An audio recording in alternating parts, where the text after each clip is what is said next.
J'aime la vie, la la la la. J'aime la vie, la la la la. J'aime la vie, mais pas la tienne.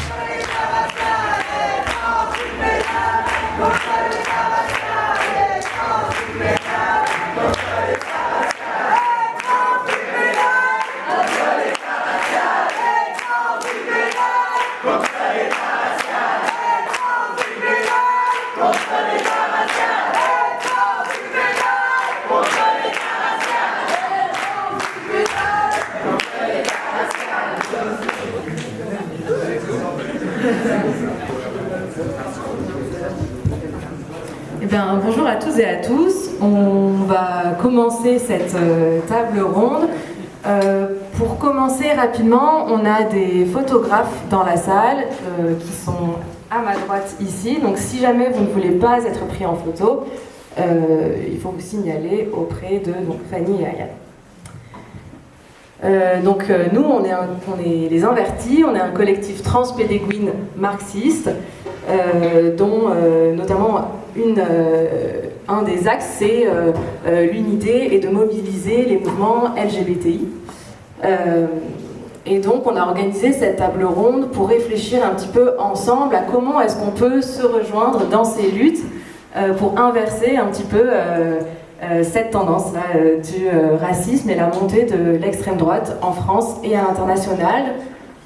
Pour commencer, je vais demander à nos intervenantes et intervenants de rapidement, en 3-4 minutes, se présenter et de présenter vos assos et orgas.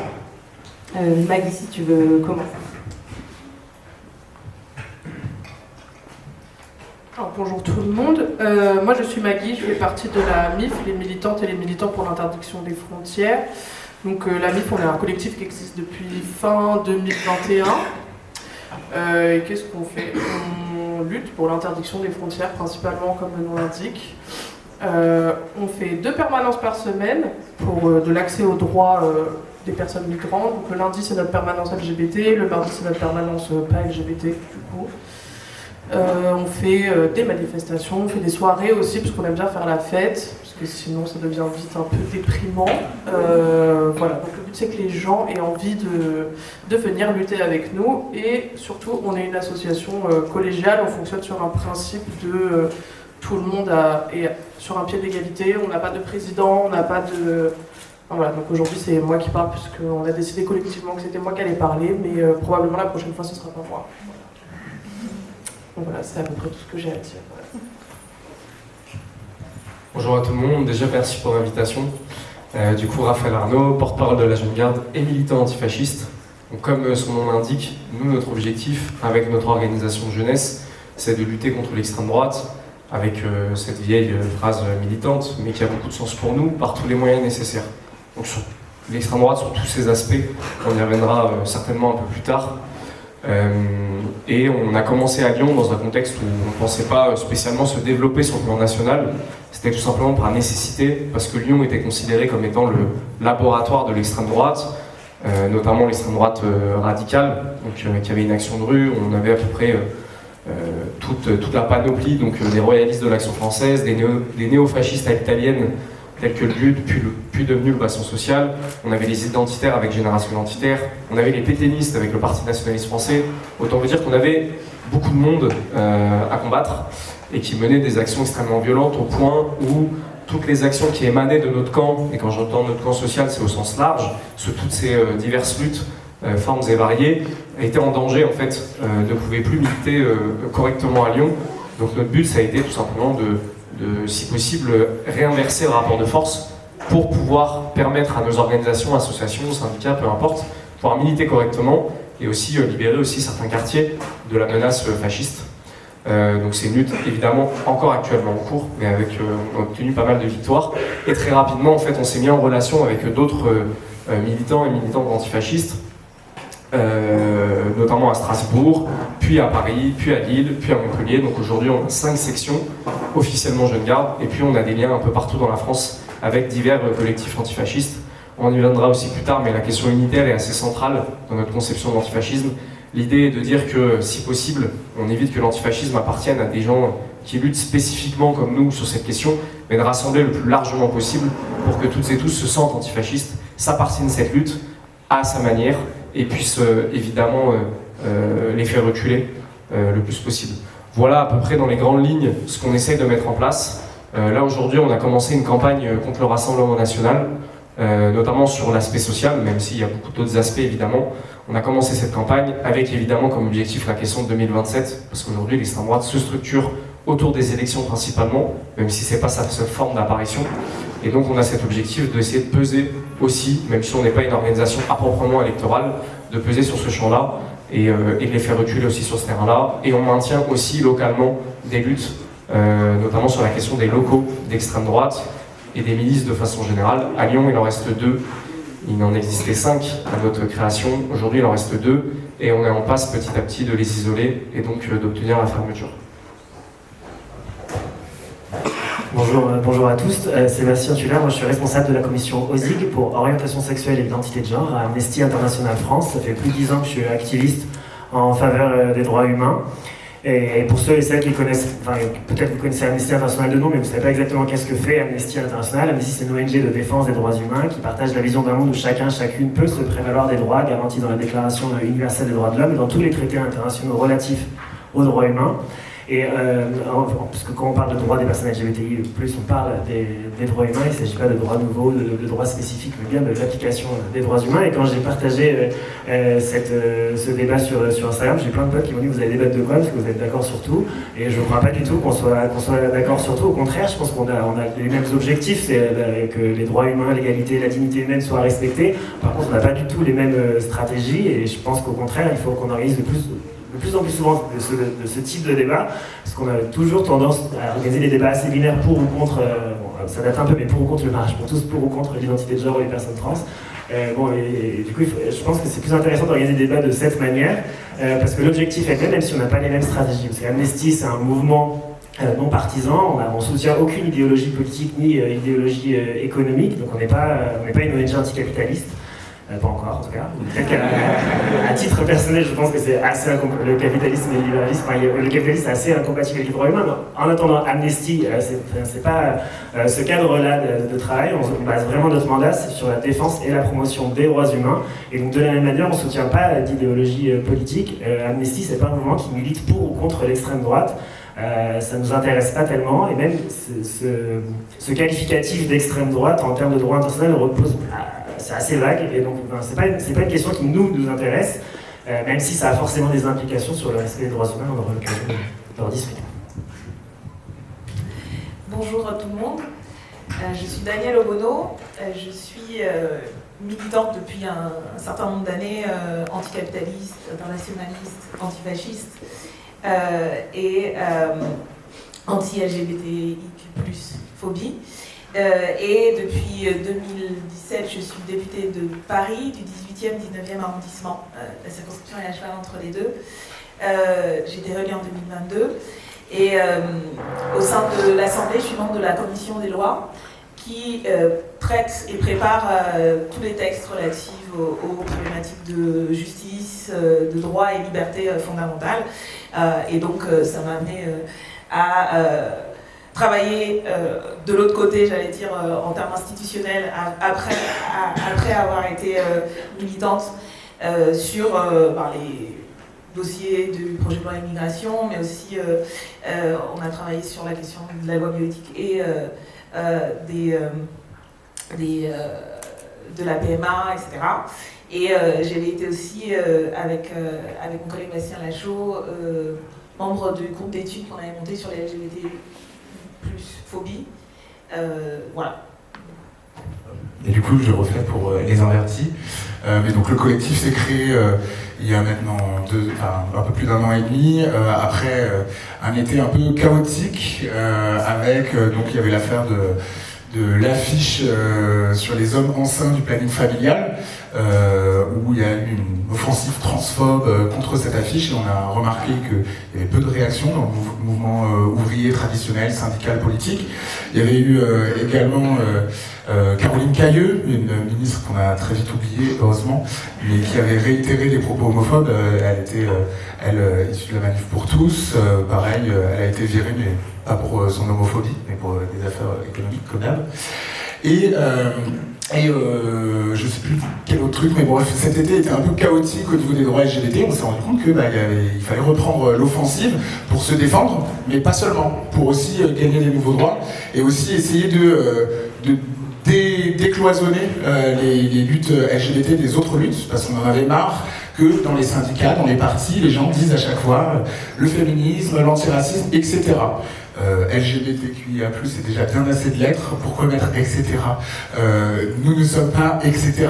Nous, c'est nos vies, c'est nos réalités, et donc ça nous semblait hyper important de reprendre l'offensive là-dessus, dans un collectif marxiste.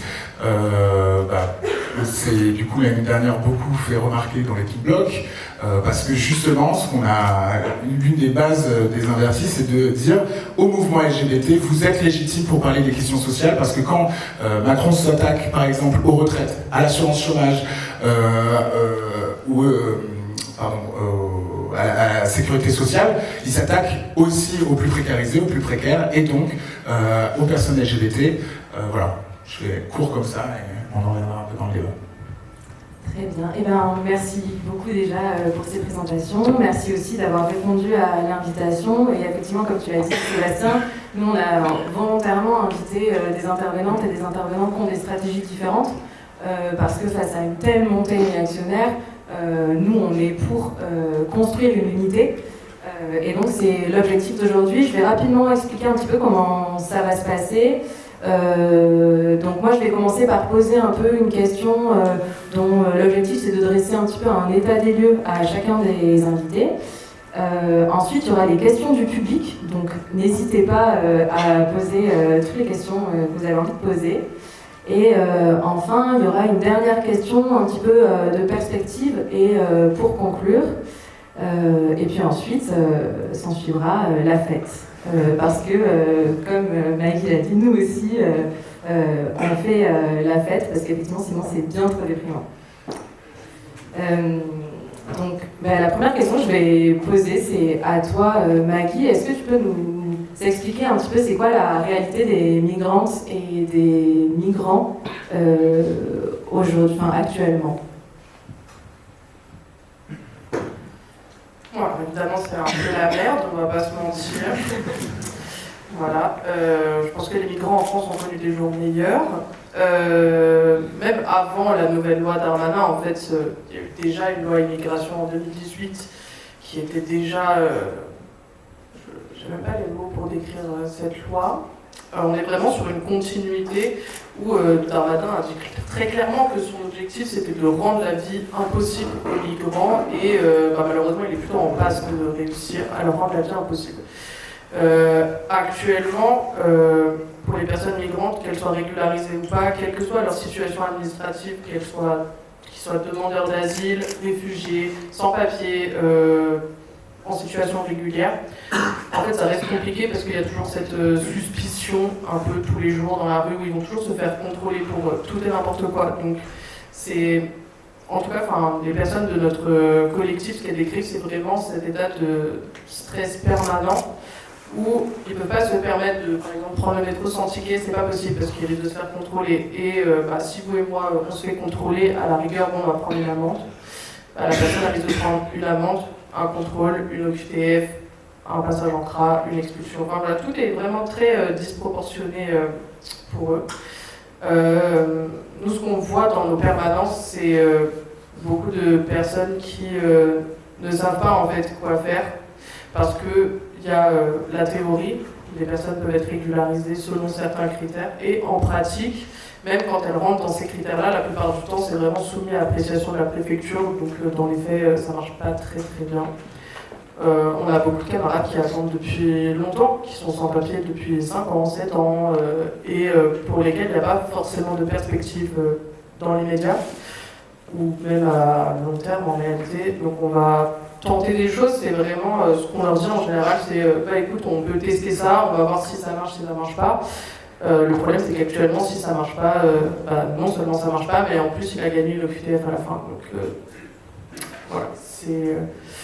Donc voilà, pour la réalité des personnes migrantes en France en 2024, c'est la merde. Voilà. Ok, et est-ce que tu peux nous parler un petit peu des spécificités des migrantes et des migrants LGBTI?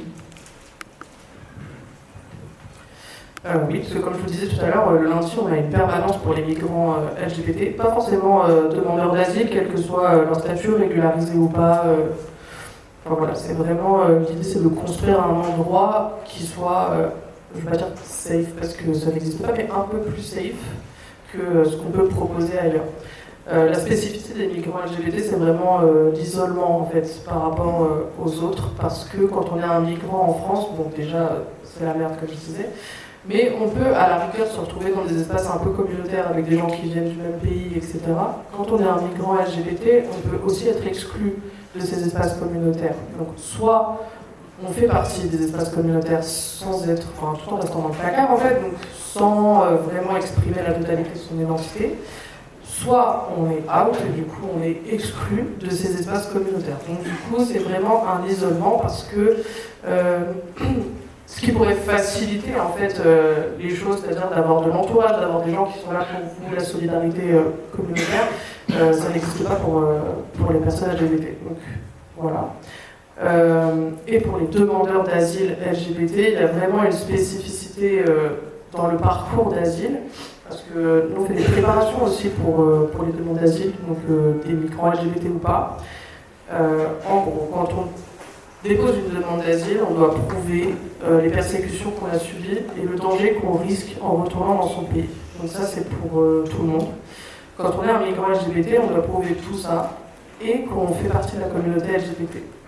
Donc je ne sais pas pour vous si vous avez déjà eu à prouver votre identité, c'est quand même très compliqué. Et évidemment, les agents de l'OFPRA et de la CNDA ne sont pas spécifiquement formés sur la question. Et donc du coup, quand on fait des préparations, on pose vraiment des questions de type comment avez-vous su que vous étiez gay? Mais à quel âge avez-vous découvert votre homosexualité? Voilà, c'est vraiment ce type de questions. Donc c'est compliqué parce qu'on parle quand même de personnes qui n'ont pas forcément eu la possibilité de vivre leur identité de genre sexuel de façon, je veux dire, occidentale.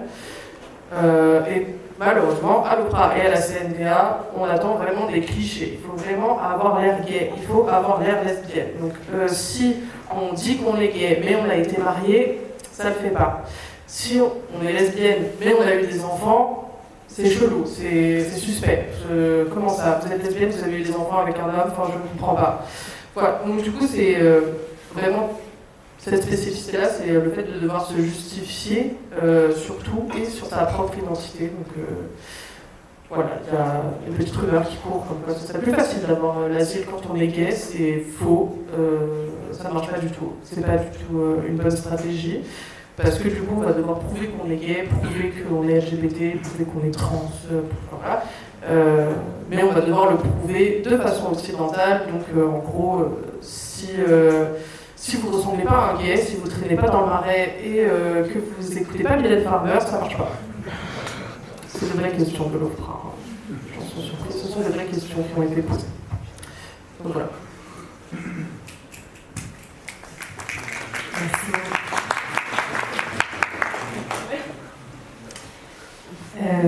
Sébastien, j'ai plutôt une question maintenant pour toi. Est-ce que tu pourrais un petit peu, toi, nous parler des dynamiques migratoires à l'international, notamment LGBTI, et puis des relations avec les mouvements réactionnaires et puis la montée du fascisme et les différents mouvements fascistes dans le monde? Oui, aujourd'hui, encore en 2024, il y a environ une soixantaine de pays qui pénalisent encore l'homosexualité. Quand on pénalise l'homosexualité, on pénalise toutes les personnes LGBTI+, parce qu'il y a une confusion entre ce qu'est l'homosexualité et l'orientation sexuelle et l'identité de genre à l'international. Et donc, en fait, quand on pénalise l'homosexualité masculine, souvent, on pénalise toutes les personnes LGBTI+, dans le pays.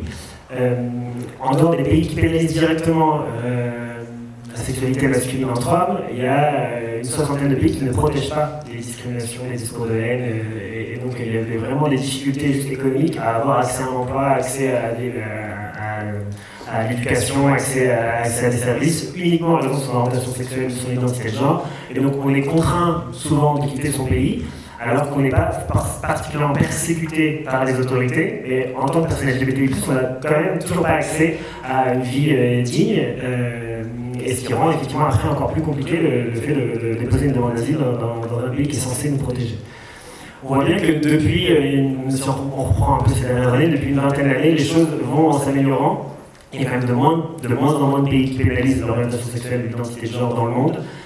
Il y a de plus en plus de pays qui protègent, il y a de plus en plus de pays qui reconnaissent les droits humains, les droits de se marier, les droits de fonder une famille. Mais ces dernières années, on va dire les 5 dernières années, on assiste quand même à une stagnation, voire à une régression dans de grandes parties du monde, y compris en Europe. Et on voit qu'il y a vraiment une offensive réactionnaire, particulièrement hostile aux droits humains, aux droits des femmes, aux droits des personnes LGBTI+. Et donc on voit que le nombre d'arrestations, de violences est en augmentation partout dans le monde, et ça forcément a des implications sur les routes migratoires et les stratégies de survie des personnes LGBTI+ dans le monde. J'ai oublié de dire sur le nombre de pays qui pénalisent l'homosexualité, mais Robert Badinter est mort vendredi. Il y a encore son combat pour l'abolition universelle de la peine de mort, lui, est bien vivant. Il y a encore 13 personnes qui ont été condamnées à mort au Yémen par une Cour suprême cette semaine, et il y a encore 12 pays qui contiennent dans leur loi des dispositions qui permettent de condamner à mort les personnes LGBTI+ dans leur loi. Donc forcément, les personnes qui cherchent à survivre souvent essayent de fuir. Comme il n'existe pas aujourd'hui de route migratoire sûre et légale pour aller en Occident, la plupart des personnes migrent vers les pays limitrophes où ils essayent de chercher un espace, là encore, pas safe parce que c'est moins pire que ce qu'ils pouvaient vivre dans leur pays. Et par exemple, il y a de nombreuses personnes LGBTI+, qui se réfugient au Kenya qui aussi pénalise l'homosexualité masculine, mais le Kenya est connu pour avoir des grands camps de réfugiés qui sont organisés et administrés par des ONG et les Nations Unies, et donc il y a plein de personnes LGBTI qui trouvent refuge dans ces camps de réfugiés. Le Kenya, c'est un des seuls pays à offrir, garantir, reconnaître le statut de réfugié pour les personnes LGBTI en raison de leur orientation sexuelle, de leur identité de genre ou de leurs caractéristiques sexuelles. Mais en même temps, le Kenya pénalise les personnes LGBTI+. Et donc ça a forcément un impact sur le harcèlement, les violences et les discriminations que ces personnes réfugiées subissent dans les camps, et l'impossibilité d'obtenir une véritable protection des autorités.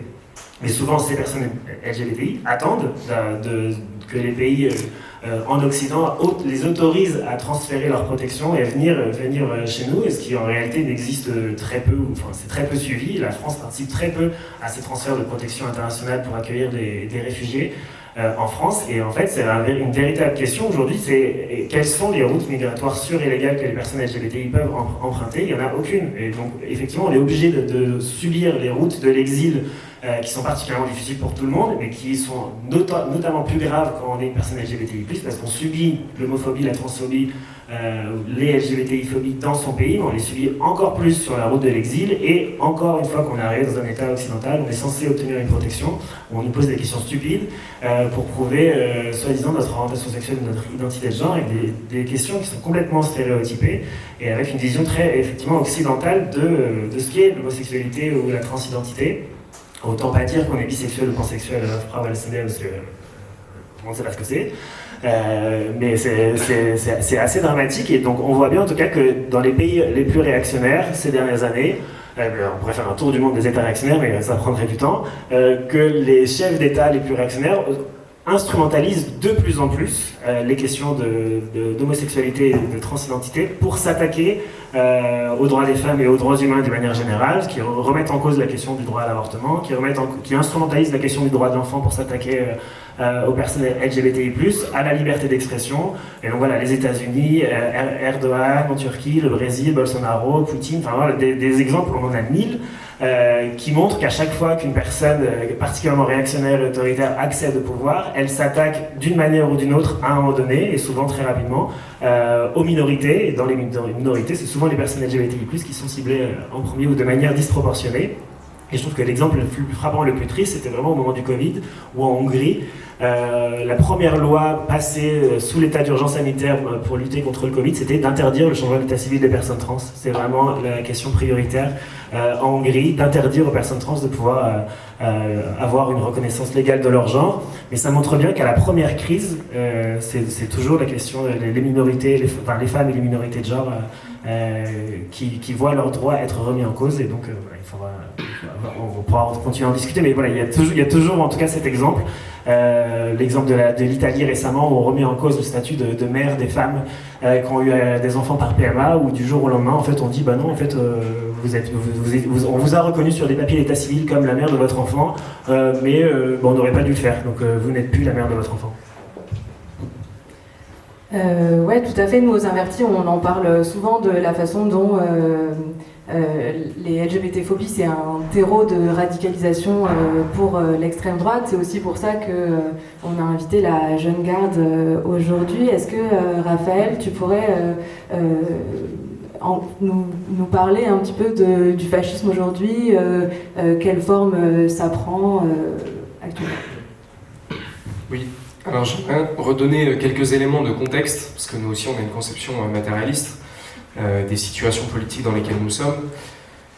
Et l'extrême droite ressurgit systématiquement dans des contextes de crise économique qui débouchent sur des crises politiques, pour la raison très simple, c'est que quand il y a une crise économique, ça a des résultats sur le monde politique, sur les élites, qui tout à coup se retrouvent distancées vis-à-vis des masses, et notamment des travailleurs et des travailleuses, n'arrivent plus à avoir de résonance dans ces masses-là, et ces masses se mettent à remettre en question le système économique et social dans lequel nous sommes. Je schématise très grossièrement, mais c'est à peu près ça qui se passe. Et tout à coup, l'extrême droite peut à nouveau devenir une solution pour une partie des élites, comme solution à un problème, c'est-à-dire pour réaffirmer l'ordre économique et social de façon la plus brutale qui soit, et la plus violente évidemment. On note quand même qu'il y a eu une petite erreur d'analyse pour nous, notamment à travers les mouvements plutôt staliniens, avec l'idée que le fascisme serait le bras armé du capital et que lors de périodes de crise, les capitalistes n'auraient qu'à claquer dans les doigts pour mettre les fascistes sur le devant de la scène. En réalité, c'est un peu plus complexe que ça, et nous on observe une certaine autonomie de l'extrême droite et une certaine autonomie des fascistes de façon générale vis-à-vis de l'état bourgeois dans lequel on vit actuellement. Ils ont leur propre idéologie, leur propre conception de la société, et ils la développent, encore une fois, dans une certaine forme d'autonomie. Et pour comprendre un peu les motivations de l'extrême droite, en tout cas pour ce qui est de l'Occident, est tourné autour de l'idée de régénération de la nation. C'est vraiment cette idée que la nation serait en danger, la nation comme ils l'entendent, c'est-à-dire tourner autour de l'homme blanc, hétéro, cisgenre, et donc tout ce qui viendrait entraver cette idée-là, comme étant un idéal de représentation de la nation telle qu'ils l'entendent, est à éliminer. Et c'est pour ça qu'ils exercent une violence extrême sur ce que tu as appelé les minorités, des personnes en raison de leur couleur de peau, de leur religion supposée, ou de leur identité de genre supposée, ou orientation sexuelle, ou pour des raisons politiques tout simplement, comme étant des opposants. Donc voilà ce qui motive l'extrême droite et ce qui la structure de façon générale idéologiquement. Il y a aussi cette volonté de la part de l'extrême droite de renverser le système actuel. Ils pensent sincèrement, même si nous on juge, et à raison, que ce système est inégalitaire, que c'est un ordre économique et social profondément inégalitaire et violent, l'extrême droite pense que ce n'est pas assez. Ils pensent que ce système est trop mou, qui voudrait vraiment changer radicalement, même changer toute une partie des élites. Il y a vraiment une volonté de renverser le pouvoir chez l'extrême droite, et donc pour arriver à une société potentiellement fasciste. Et donc pour arriver à cela, il y a besoin d'une certaine massification de leurs idées au sein de la société. Contrairement aux libéraux bourgeois classiques, par exemple tels qu'un Macron, il n'a pas tant besoin que ça d'avoir le soutien de la population pour faire passer ses lois. On le voit bien pendant les retraites, etc. En fait, même ils s'encarrent un peu. C'est pas tant leur souci. L'extrême droite, c'est un vrai souci de chercher à s'appuyer sur les masses. C'est pour ça que notamment le Rassemblement national essaye en devanture d'avoir un discours social avec l'idée de plaire aux masses et de les attirer dans son propre camp. Et avec cette volonté de massification, ils ont une volonté de dépasser l'État dans lequel on est, l'État bourgeois. Véritablement cette volonté, d'où l'apparition de milices. Parce qu'on pourrait se dire, la police telle qu'elle est aujourd'hui peut carrément plaire à un mec d'extrême droite. ça a l'air super, on peut exercer du racisme, on peut exercer des oppressions, et en plus de ça, l'État nous donne ce droit-là. Mais en réalité, en fait, encore une fois, vu que ça ne leur suffit pas et qu'ils pensent que ce n'est pas assez, il y a l'expression de milice, il y a l'expression d'une violence en dehors de tout cadre étatique bourgeois classique. Ça ne les empêche pas, ceci dit, de penser que la prise du pouvoir peut se faire au sein même de ces institutions et au sein même de son jeu électoral, etc. C'est pour ça qu'ils y participent, et même qu'ils prennent de plus en plus de points aujourd'hui. Donc voilà quelques éléments de contexte. Pour revenir sur des choses un peu pratiques, aujourd'hui, quelle est la situation ? Historiquement, l'extrême droite telle qu'elle est aujourd'hui s'est reconstituée suite au mouvement de décolonisation et d'émancipation, notamment en Afrique, notamment après la guerre d'Algérie. Ça a été vraiment fondateur dans l'extrême droite actuelle en France, avec l'idée de revanche sur des populations qui auraient finalement battu la France, en tout cas son système colonial, et qui seraient venues s'installer en France après la période de décolonisation. Et donc, on a sur toute la partie est du territoire, notamment les anciens pieds noirs, donc de l'OS, qui se sont installés, donc en gros de Lille jusqu'à Marseille, toute cette partie-là où historiquement l'extrême droite a été forte dans ses résultats électoraux, mais aussi dans la constitution de ses milices, parce que justement il y a ces anciens pieds noirs liés à l'OS ou à d'autres organisations d'extrême droite qui s'y sont installés avec toutes ces idées-là et qui ont une nouvelle fois reconstitué l'extrême droite autour de mots d'ordre, notamment islamophobes, qui ont vraiment reconstitué l'extrême droite autour de ça. On a aujourd'hui, comme je le disais, dans le contexte, toute une partie de l'élite et de la bourgeoisie qui se met à nous vendre l'extrême droite, à nous la mettre en avant. Je pense évidemment à Vincent Bolloré, qui est un des vecteurs principaux des idées d'extrême droite, notamment à travers son empire médiatique. Donc voilà, on voit vraiment des segments entiers de la bourgeoisie qui prennent parti en fait pour l'extrême droite, qui pensent que c'est la solution et qui pensent qu'il faut les mettre en avant et alimenter leurs idées et leurs partis et leurs porte-parole. Donc on a évidemment les partis électoraux, le Rassemblement National en est le principal, on a Éric Zemmour aussi, et la composition, donc comme je vous le disais, de milices un peu partout sur le territoire, qui historiquement, encore une fois, s'implantaient plutôt sur la partie est du territoire. Malheureusement aujourd'hui, avec l'expansion de leurs idées et le développement un peu partout de leurs structures, maintenant c'est sur tout le territoire. Notamment je pense à la Bretagne qui jusqu'à aujourd'hui était, on va dire, épargnée par les idées d'extrême droite et par le vote de l'extrême droite, et aussi par ses milices. Et aujourd'hui, on observe que dans toute la Bretagne, notamment dans les petites communes, se développent un peu partout des petits groupes d'extrême droite qui n'hésitent pas même à sortir des armes à feu, comme sur des syndicalistes à Lorient. Donc on est à ce niveau-là de tension et à ce niveau-là d'expression de la part de ces milices. Donc on est dans une situation particulièrement tendue, où nous, on théorise que, oui, il y a une possibilité du fascisme aujourd'hui en France. Et le fascisme, encore une fois, quand on en a compris le concept, ce n'est pas qu'un parti qui se déclarait fasciste. C'est un contexte politique, social, économique, qui peut déboucher potentiellement sur une prise du pouvoir de l'extrême droite. Et par la suite, si tous les signaux, on va dire, s'allument chez eux et que nous, on n'arrive pas à résister, mais évidemment, on va réussir et on va empêcher ça, et bien potentiellement, on pourrait déboucher sur une société fasciste. Voilà, j'ai essayé de faire court, mais on pourrait développer beaucoup plus largement, évidemment. Justement, en parlant de la montée du fascisme et la montée réactionnaire, toi, Daniel, tu as assisté à la mise en place de la fameuse loi Darmanin. Est-ce que tu pourrais rapidement l'expliquer, dire un peu où est-ce qu'on en est de cette loi, et puis expliquer comment tu analyses cette loi dans le contexte, la mise en place de cette loi dans le contexte politique actuel? Oui, je vais poursuivre dans ce que vient de dire Raphaël, parce que je pense que je suis d'accord avec beaucoup de ce qui a été dit, mais avec peut-être des nuances, puisqu'il me semble que l'exemple de la bataille réactionnaire et raciste et xénophobe qui a eu lieu et qui continue d'avoir lieu, vous avez entendu encore aujourd'hui Darmanin annoncer la fin du droit de sol à Mayotte. En parenthèse, en fait, le droit de sol a déjà été remis en cause à Mayotte, et on pourrait même se dire dans l'Hexagone, le droit du sol a été depuis de nombreuses années particulièrement fragilisé, mais bref. Donc c'est à nouveau le choix de remettre ce sujet sur la table avec un objectif clair. Et ce qu'on a vu au cours des derniers mois, l'arc réactionnaire qui s'est constitué pour faire passer cette loi au Parlement, et qui, à mon sens, par rapport à ce que tu disais, moi, je crois qu'on est en train d'assister à beaucoup de choses que un certain nombre d'entre nous, militants et militantes politiques, marxistes, etc., avons appris, mais qu'on voit se mettre en place. Et moi, depuis la position où je suis maintenant en tant que députée dans l'institution, de voir en fait comment plus qu'une partie de la classe dirigeante, parce que ce que représentent les courants politiques à l'Assemblée nationale, c'est la classe dirigeante. Et cet arc réactionnaire, c'est l'expression de ce choix fait de s'allier directement avec l'extrême droite, et même plus que ça en fait, c'est de mettre en œuvre une partie du programme de l'extrême droite.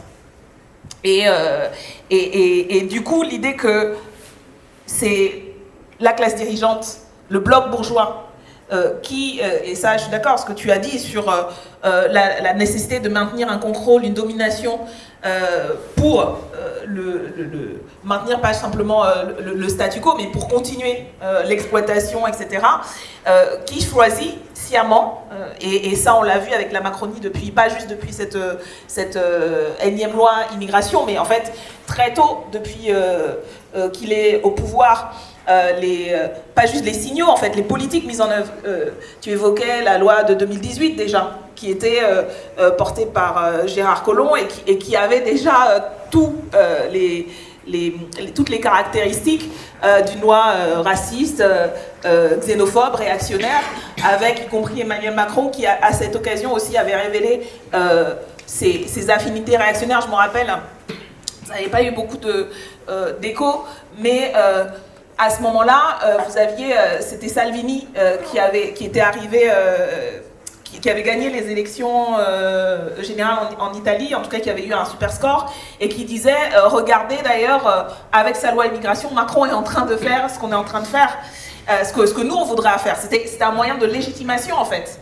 De Salvini, le fait de se référer à Macron. Je me rappelle aussi les propos qu'avait pu tenir Emmanuel Macron au niveau d'instances internationales où il avait parlé du ventre des femmes africaines et à quel point en fait c'était ça le problème de l'Afrique, parce que les femmes faisaient trop d'enfants, et derrière c'est l'idée bien sûr de l'Afrique comme la bombe démographique, voilà, et derrière la submersion migratoire. C'est le terreau intellectuel de l'extrême droite. Et ça, c'était déjà en fait Macron de 2018-2019, et cette affinité-là, et comment la Macronie s'est révélée au fur et à mesure de ces années comme étant un pouvoir réactionnaire, et qui s'inscrit, alors je ne reviens pas sur les références, la réhabilitation de Pétain de Brest, mais déjà en fait là, dès 2018, sur la première loi immigration de la Macronie, il y a eu d'autres itérations des mesures anti-immigrées tout au long de son premier mandat. Mais déjà là, en fait, on voit des caractéristiques de ce pouvoir qui allie à la fois antisocial, ultra néolibéral et réactionnaire. Et donc, c'est là où je pense que je suis d'accord sur l'idée que l'extrême droite a une autonomie, mais parce qu'il y a aussi une palette de courants dans l'extrême droite. L'Action française, c'est pas exactement la même chose que le RN. Ils partagent une même idéologie large, mais ils n'ont effectivement pas exactement les mêmes stratégies. Je suis d'accord aussi sur le fait que, et ça on l'a vu encore et encore, que ceux qui croient pouvoir garder le chien de garde au pied finissent toujours par se faire eux-mêmes bouffer par le chien qui monte sur la table. Et donc l'idée que les classes dirigeantes ont de pouvoir utiliser le fascisme et que ça ne va pas leur revenir à la gueule, enfin, ça a été prouvé dans l'histoire. Donc il y a une autonomie de ce courant-là, et qui peut aller y compris très loin. Mais ce que nous, ce qu'on a vu de l'intérieur, et je pense que les effets de ces politiques sont de plus en plus visibles, c'est justement cette extrême droitisation de tout le champ politique, et que ça va très loin parce que, y compris, les thématiques sont aujourd'hui normalisées, y compris par des gens qui se disent ou qui se sont dit à un moment de gauche, et qui acceptent en fait l'a priori du discours réactionnaire, y compris sur les questions immigration. Et pour revenir à cette bataille qu'on a menée, je pense que c'était une bataille qui a quand même permis, même si la loi est passée par voilà, l'alliance que vous savez, le Sénat et la Macronie, en rappelant quand même qu'une bonne partie, ces 40%, ont été censurés par le Conseil constitutionnel. Je ne crois pas que le Conseil constitutionnel soit enfin, je ne vais pas développer sur le Conseil constitutionnel, mais qui dit aussi le cynisme, c'est-à-dire qu'il savait qu'une bonne partie de ces mesures étaient anticonstitutionnelles. Ils l'ont quand même fait pour un intérêt purement politicien, mais une partie de leur loi a été censurée. On a porté, nous, à l'initiative de la France Insoumise, avec d'autres forces politiques, mais aussi, et ça c'est aussi important de noter, je pense pour la suite, il y a eu des recours faits par des associations, des collectifs, des magistrats, des chercheurs. Je pense que ce débat autour de la bataille qui a été menée là a aussi secoué, je pense, et mobilisé peut-être plus largement que ce qu'on avait l'habitude depuis longtemps. Les secteurs en lutte, les collectifs de soutien, les collectifs de sans-papiers et des premières personnes concernées. Enfin là, il y a quand même eu une énième ligne rouge, mais qui a fait tilt aussi. Et je crois, y compris parce que c'est plus simplement les sans-papiers habituels. Et on voit comment dans cette loi, avec notamment les mesures qui ont fait le deal entre la Macronie et LR avec les félicitations du Rassemblement national, c'est précisément sur les personnes étrangères régulièrement sur le territoire, notamment la remise en cause des allocations familiales, etc. Et c'est précisément révélateur de la manière dont on commence par cibler les sans-papiers, voilà, les plus vulnérables, etc. Et puis, on le sait, ça change le droit et ça finit par s'attaquer aux personnes légalement sur le territoire, donc voilà, qui renouvellent, etc. Leurs droits sont en régression. Et on sait qu'en vérité, parce que les droits des exilés, en fait, sont des droits humains, et qu'à chaque fois qu'on affaiblit les droits humains, on va affaiblir pour tout le monde, ce sont des régressions qui ensuite, j'allais dire, contaminent tout le droit et font régresser les droits de tous et toutes. Et c'est évidemment la même chose sur la question des droits LGBT, comme tu l'as dit, ce sont des droits humains, et à chaque fois qu'on passe par là, et la réaction, et l'extrême droite, avec un double discours là-dessus, peut-être qu'on en discutera, parce qu'il y a à la fois ciblé, y compris dans les personnes LGBT, les personnes trans, etc., et en même temps en réhabilitant, avec les processus de pinkwashing ou de mot de nationalisme, où en fait on utilise l'extrême droite utilise, et même le RN est particulièrement illustratif de ça, d'utiliser les personnes LGBT dans ses rangs à l'extrême droite pour se donner une forme de légitimité, une respectabilité, et en même temps, c'est les mêmes qui vont cibler effectivement les personnes trans, avec là aussi l'aide de cet secteur de la Macronie. Mais bon, là je m'étale un peu, peut-être que ça fera partie, je pense, de la discussion. Mais pour revenir et terminer sur la question de la bataille sur la loi immigration, pour moi, ça c'est un élément vraiment révélateur en fait du processus d'extrême droitisation de la Macronie et du champ politique, et du fait qu'ils sont prêts à repartir avec ce que vient d'annoncer Darmanin, et on va avoir l'AME, et on va avoir en fait tout ce que Macron avait promis au Sénat, qui reviendrait par la fenêtre une fois que ça a été censuré par le Conseil constitutionnel. Ils s'y attendaient, voilà. Et ils vont continuer jusqu'en 2027, parce que c'est un élément structurant de la stratégie politique de la Macronie, alimenter l'extrême droite, la réaction, à la fois pour pouvoir se présenter comme un barrage, même si je sais même pas s'ils vont encore utiliser cet argument, tellement en fait il est devenu complètement vide, mais ils vont quand même l'utiliser pour certains secteurs de la société, on va dire certaines catégories qui sont vaguement sensibles à ça, mais aussi parce qu'il y a une affinité, parce que je pense que derrière, dans la Macronie, il y a aussi cette vision extrêmement réactionnaire, et une certaine idée la société, de l'ordre. Et je finis là-dessus.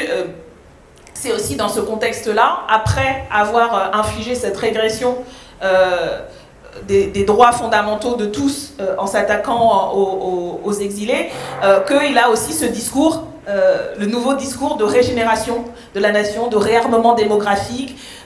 Et on sait aussi qu'à la fois en instrumentalisant littéralement les femmes et la thématique de la natalité, c'est aussi des thématiques extrêmement LGBT-phobes.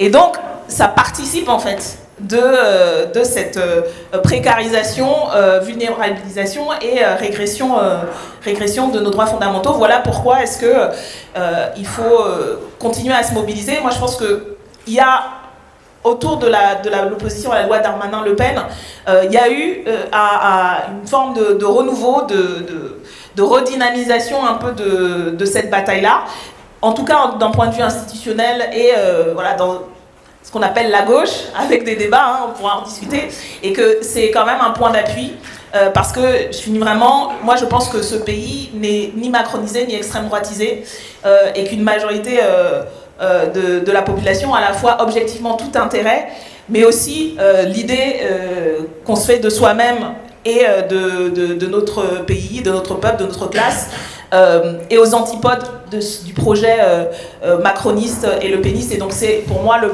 meilleur point d'appui pour résister et les faire battre en retraite.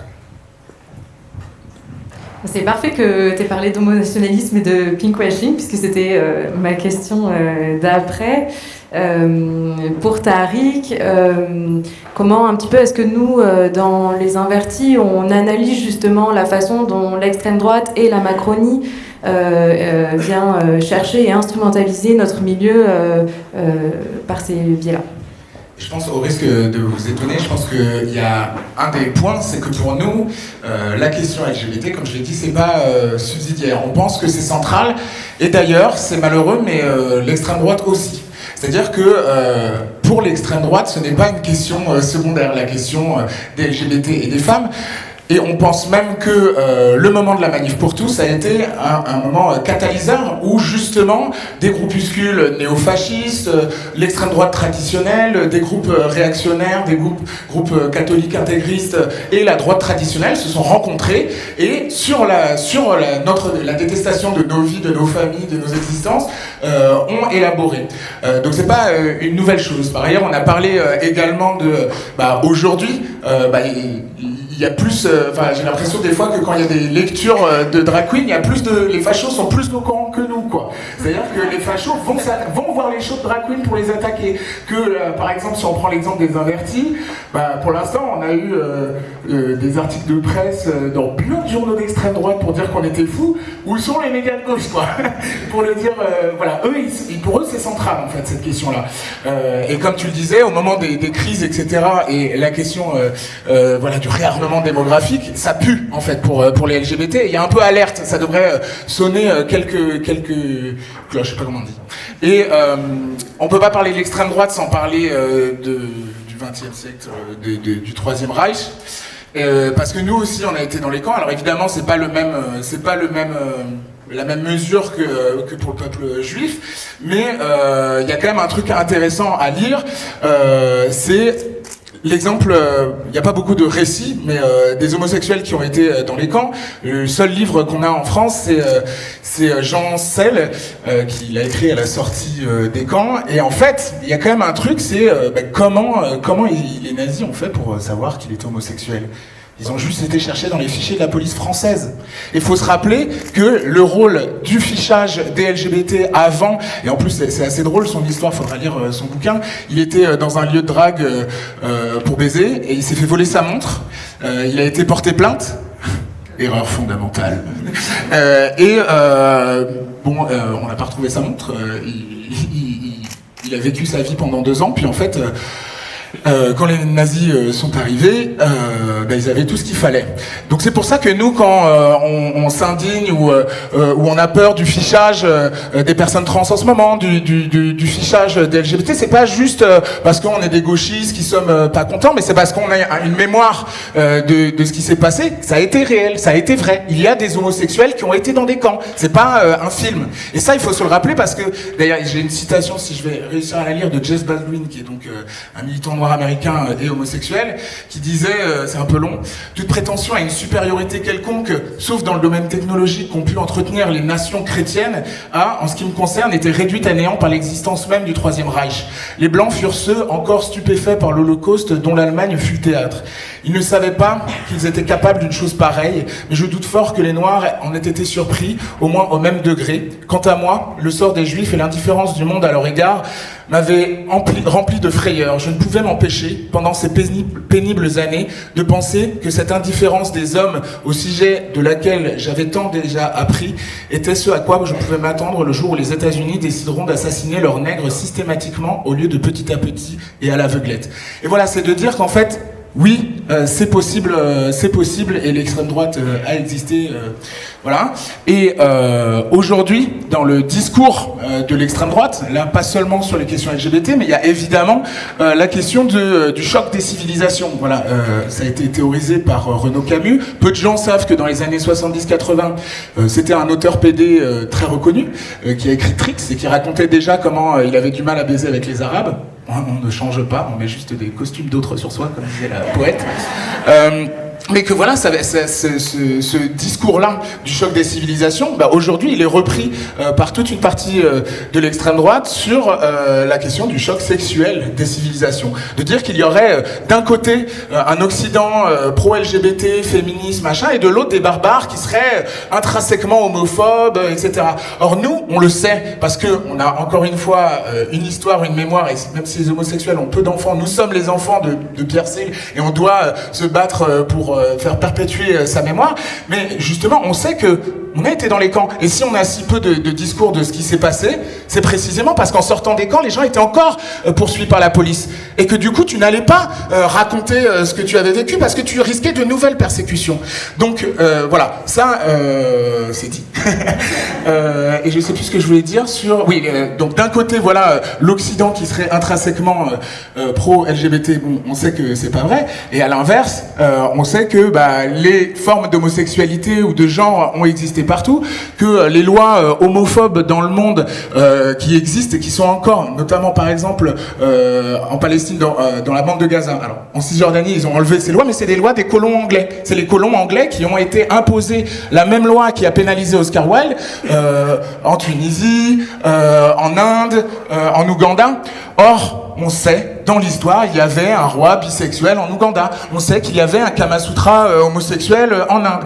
Donc pour nous, il est important de dire que quand l'Inde dépénalise l'homosexualité, c'est une lutte décoloniale. C'est une lutte décoloniale que de dépénaliser l'homosexualité en Inde. Et ça, c'est hyper important de le dire pour contrer ce message qui dirait qu'en fait, ce seraient les Occidentaux avec leurs mœurs qui arriveraient dans le monde. C'est l'inverse. Les missionnaires anglais et aujourd'hui également les missionnaires américains, enfin les évangélistes américains qui ont un poids et un impact réel dans l'homophobie institutionnalisée. Ça ne veut pas dire qu'il n'y a pas d'homophobie partout dans le monde, hein, pas d'angélisme.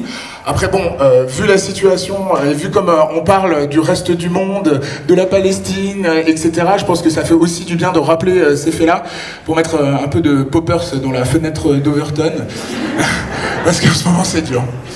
Voilà grosso modo.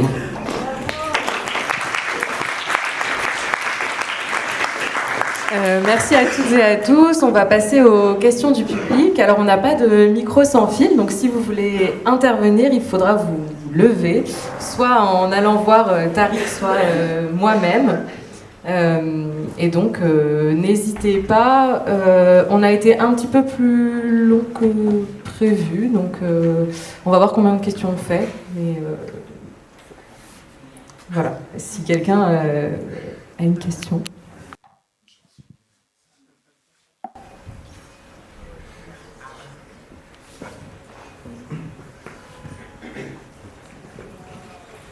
caméras, c'est ça qu'il faut se lever. Non, mais j'avais trouvé... Enfin, merci pour toutes vos interventions qui ont été genre chacune géniales et je trouve ça bien, enfin, comment vous avez pu raconter un peu vos domaines d'expertise, les permanences, lutter contre les locaux, la question internationale et la question de justice aussi à l'Assemblée. Mais du coup, il y a une question qui avait qui me revient un peu dans la tête, parce qu'on l'a légèrement évoqué au niveau des présentations, mais c'est comment, avec notre unité, on arrive à se mettre en mouvement, parce que la communauté LGBTI, ça fait des siècles, on fait de l'autosupport entre nous, qu'on survit un peu grâce à ça, mais du coup, la situation actuelle politique nous force à nous unir et à marcher ensemble. Et Raphaël, tu avais dit un peu que la question de 2027, elle est importante, parce que du coup, c'est un moment où l'extrême droite se rassemble. Mais nous, on a vu qu'aussi avec la Manif pour tous, un moment où l'extrême droite, non seulement elle se rassemble, mais elle s'unit elle aussi autour de la question du mariage pour tous. Et aujourd'hui, on s'inquiète aussi avec cette question de la transphobie qui vient d'extrême droite, qui se diffuse au sein de l'Assemblée et tout ça.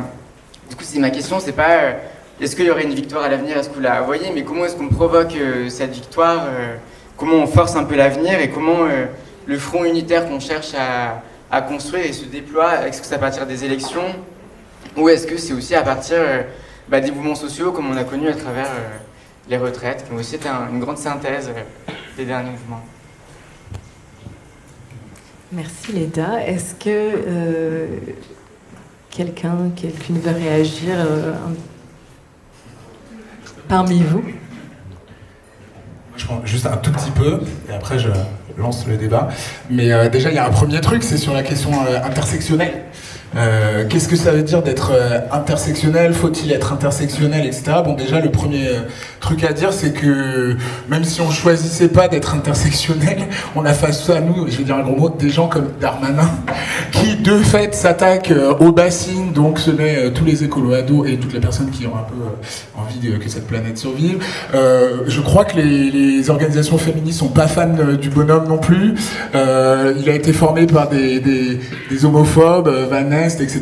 Ils sont tous issus de la Manif pour tous. Donc déjà, en eux-mêmes, ils nous permettent de trouver un point d'alliance. Mais aussi, ce que je voulais dire, c'est que nous, on n'est pas intersectionnel pour être intersectionnel. C'est que si on est homo, on n'est pas forcément homogène. Et qu'en fait, quand on parle des droits des migrants, ça nous concerne aussi. Quand on parle de la question des retraites, ça nous concerne aussi. Que toutes ces questions-là sont entreliées. Et que du coup, il y a une nécessité à faire converger ces luttes. Et que, par ailleurs, sur les luttes qu'on a eues récemment sur, par exemple, la question des violences policières, bon, nous, encore une fois, on le sait, hein, chaque année, il y a la marche des fiertés, la Pride, à laquelle nous, on va, où on essaie d'y imposer un autre discours, que le discours soit homonationaliste, soit marchand. Et cette marche des fiertés, c'est pas juste pour faire la fête, même si c'est toujours bien et même si la fête est politique, mais c'est aussi la commémoration d'émeutes, pas contre l'homophobie au sens large, etc., mais contre la police, parce qu'on a été persécuté, j'ai répété plein de fois, par la police. Donc, la question des violences policières fait aussi partie des revendications prioritaires. Voilà. Pour aller dans ce sens, moi, quand je pense à l'année dernière, l'année qu'on vient de vivre, qui est ponctuée pour moi par toutes les mobilisations qui font partie des plus grandes mobilisations sociales et politiques de fait qu'il y a eu dans l'histoire de ce pays, de la mobilisation contre la réforme des retraites, y compris jusqu'à à la fin d'année les mobilisations internationales de soutien au peuple palestinien. Qui, là aussi, un mouvement comme celui, y compris de solidarité avec les personnes sans papier, où c'est des mouvements qui, depuis des années, existent et subsistent grâce à l'investissement de militants et militantes sur ces questions-là, et qui ont eu une forme de redynamisation, un élargissement des bases. Et en fait, à chaque fois, je crois, dans chacune de ces mobilisations, de ces manifs, de ces marches, il y a eu des cortèges, des pink cortèges, et je pense que ça traduit, à mon avis, ça traduit ce qu'il faut qu'on développe et qu'on étende, parce que c'est pas simplement de l'affichage. Je pense que c'est important, cette présence et cet affichage, mais le message derrière, c'est à la fois la transversalité, le fait de dire que en tant que, en fait, on subit toutes les formes d'oppression, d'exploitation, etc. Et en même temps, alors avec beaucoup de guillemets parce que le terme peut être galvaudé, la convergence, le fait de dire et de voir qu'on a objectivement les mêmes intérêts. Et c'est vrai sur la question des retraites, comme c'est vrai aujourd'hui sur la question de la Palestine, et je pense que c'est aussi... ça m'interpelle aussi parce que je crois que cet exemple est vraiment parlant, la manière dont le pouvoir d'extrême droite suprémaciste de Netanyahou utilise la question LGBT pour présenter Tel Aviv la vitrine parfaite, et en disant regardez à Gaza, en Palestine, le Hamas, etc. Ils tuent les LGBT, etc. Donc vous voyez, on est le camp du bien. Dans un État qui ne reconnaît pas le mariage pour tous, et un État où les religieux et les ethno-nationalistes en fait sont LGBT-phobes, qui a un ministre clairement LGBT-phobe. Enfin, on voit, c'est l'expression dans plein de domaines, mais aussi sur celui-là, sur l'hypocrisie et le cynisme en fait de l'extrême droite. Et le fait qu'il y ait des queers pour la Palestine, qu'il y ait dans les cortèges de solidaires avec le peuple palestinien, des cortèges pink, à la fois pour dire en fait on refuse d'être instrumentalisé pour justifier ce qui est aujourd'hui caractérisé comme un possible génocide, et en même temps on existe. Et les queers palestiniens existent aussi. Enfin, je pense que c'est un message puissant, et c'est pour moi, ça a été dit sur la question des révoltes également. Enfin, ce type d'action pour moi est le point focal fondamental.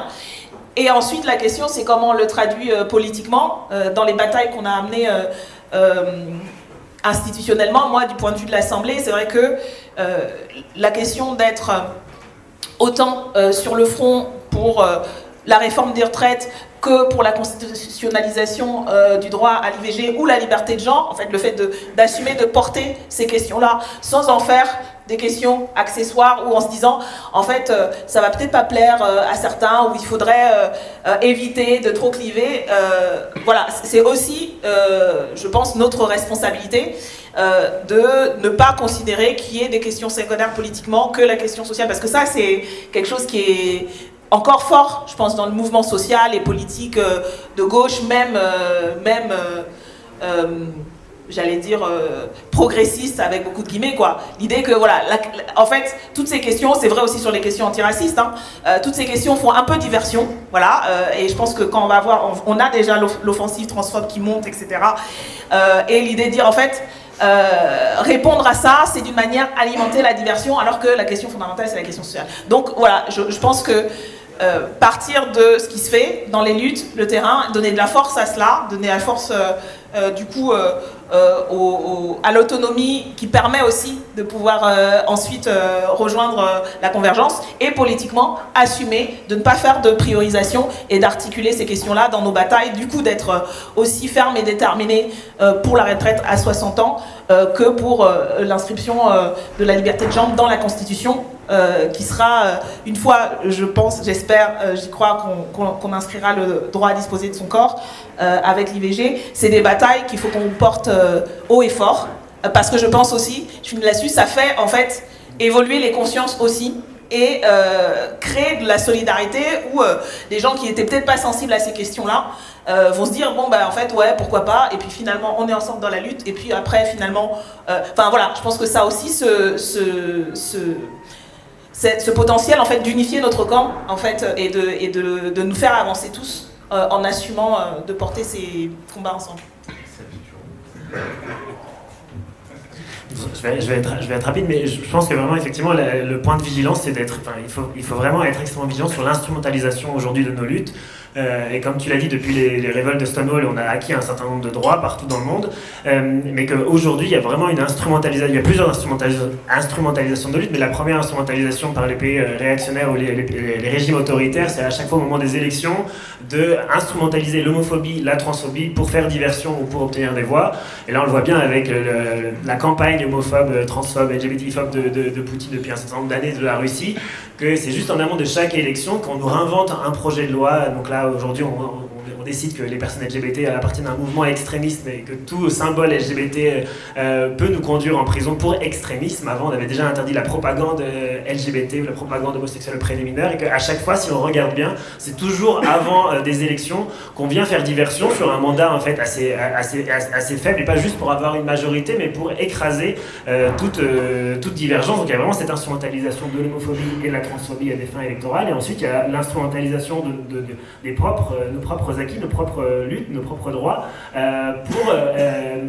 pour opprimer d'autres publics marginalisés. Et tu l'as un peu abordé tout à l'heure, ce que aujourd'hui l'extrême droite fait de plus en plus, c'est utiliser le peu d'acquis pour le retourner contre d'autres publics marginalisés, et de faire une fausse opposition entre différentes populations, et de créer des faux combats. Et on le voit bien avec l'instrumentalisation aussi du droit de l'enfant, l'instrumentalisation des personnes trans. Et donc je pense qu'il faut être extrêmement vigilant à toutes ces instrumentalisations, et se rappeler que les droits humains sont universels et indivisibles, et donc il n'y a pas de négociation à faire avec les droits humains, et que tu as parlé de la constitutionnalisation du droit à l'IVG. Moi, je trouve que c'est assez dramatique. C'est très bien que la France aille vers cette constitutionnalisation, surtout dans un contexte où, dans le monde, il y a plein de retours en arrière sur le droit de l'avortement. Je pense qu'être le premier pays au monde à constitutionnaliser ce droit, à inscrire le droit à l'avortement dans la Constitution, c'est un très bon signe.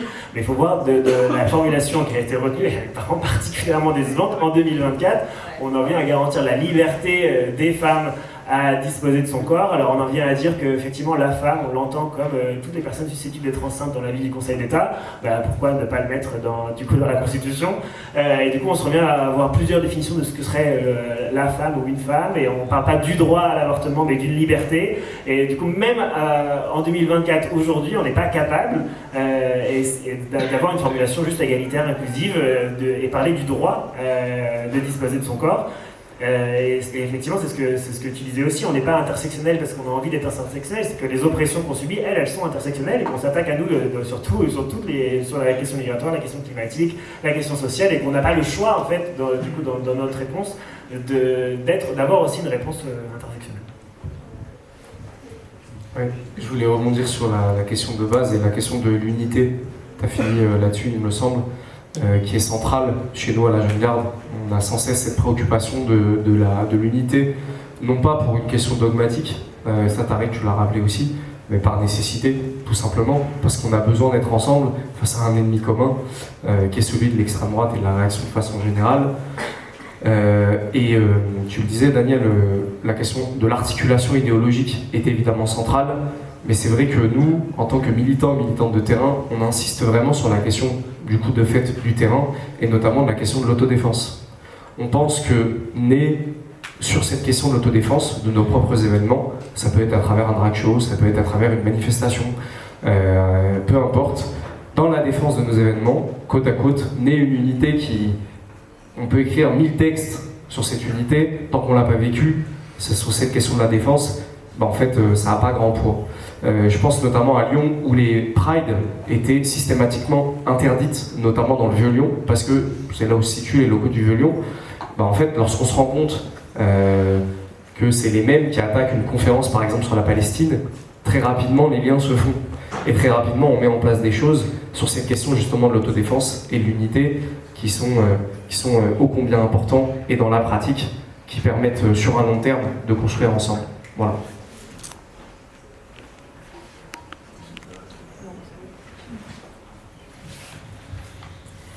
Merci beaucoup pour ces réponses. On a 10 minutes pour une seconde question.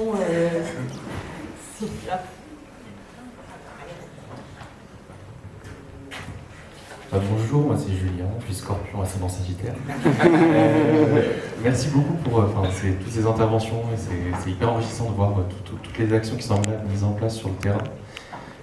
Moi déjà je me demande s'il ne faudrait pas qu'on crée, comme il y a le mot éco-anxiété, un mot extrême droite anxiété, parce que moi c'est quelque chose qui me touche beaucoup. Et si on part du principe, donc les élections présidentielles, vous en avez parlé, c'est en 2027, donc dans 3 ans, pour vous c'est quoi un peu les étapes clés qui serait nécessaire de mettre en place dans une stratégie efficace de lutte contre l'extrême droite, soit des actions que vous mettez déjà en œuvre, ou des actions qui vous sembleraient être intéressantes à mettre en œuvre, même d'un point de vue de l'unité. Parce qu'en tout cas, je trouve que ce qui ressort de vos interventions, c'est qu'ils dominent un peu sur 2 champs actuellement, dans la constitution de l'arc réactionnaire, comme vous l'avez appelé. Ils dominent le champ des mots et du discours, de la mise à l'agenda des sujets et de la manière dont on les traite. Donc comment est-ce qu'on lutte efficacement sur ce sujet pour rétablir notre vérité ou imposer une autre vérité? Et vous avez aussi parlé du champ de l'action, et je trouve que les mots que vous avez utilisés sont puissants, parce que vous parlez vous utilisez des mots de lutte, c'est-à-dire qui sont dans l'offensive réactionnaire, qui sont dans l'attaque. Est-ce que nous, on doit uniquement se positionner dans une stratégie de on se défend, ou est-ce qu'en fait l'action violente est nécessaire pour pouvoir lutter contre eux? Là, je parle beaucoup d'action violente proactive. Ouais, il y a une autre question, c'est ça?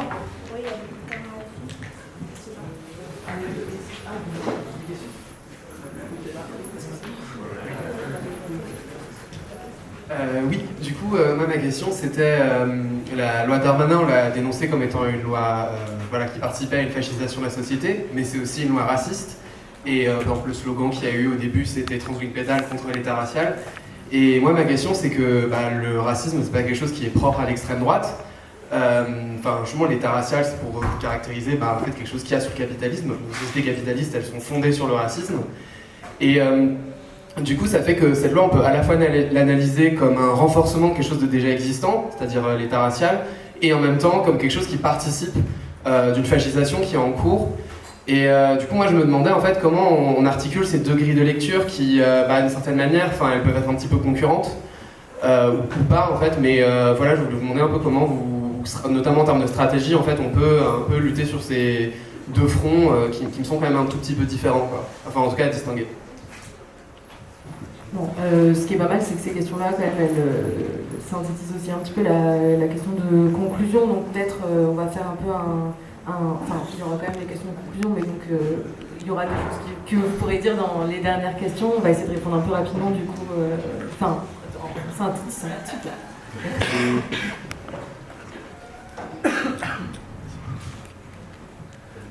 Non mais je trouve que effectivement ce que font très bien les opposants ou les opposantes aux droits humains, c'est de saturer l'espace médiatique, et c'est quelque chose que nous, pour le coup, je trouve qu'on n'est pas assez bon pour ça, et qu'on souvent, pour répondre ou en réaction à une polémique ou à un débat, on essaie de créer des unités, des convergences entre plusieurs mouvements, plusieurs associations pour arriver à un texte unitaire, et on perd vachement de temps à se mettre d'accord sur des mots et des termes, et qui serait parfois peut-être plus utile de coordonner notre réponse, mais juste de chacun répondre dans son coin, et de saturer nous aussi l'espace médiatique, et de ne pas se contenter de faire une tribune 2 semaines plus tard, on s'est mis d'accord sur les termes.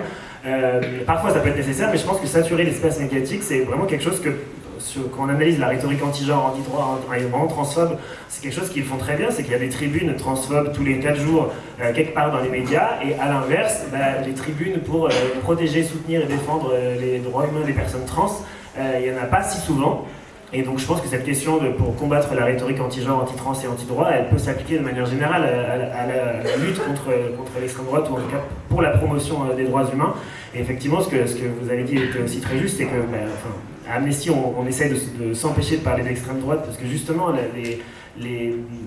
termes de droit international, il n'y a pas de définition, il y a une définition politique et sociale de l'extrême droite, mais en termes de droit international, ça n'a pas de définition, et on voit bien qu'en tout cas, les personnes qui s'attaquent aux droits humains, ce n'est pas que l'extrême droite, et quand on regarde notre champ politique, tous les groupes politiques ont à un moment donné des positions ou une rhétorique qui s'inspire souvent de l'extrême droite, mais qui à la fin s'attaquent aux droits humains. Et donc je pense qu'il faut aussi être très lucide sur la protection des personnes les plus marginalisées, et qui ne va qu'en s'accentuant.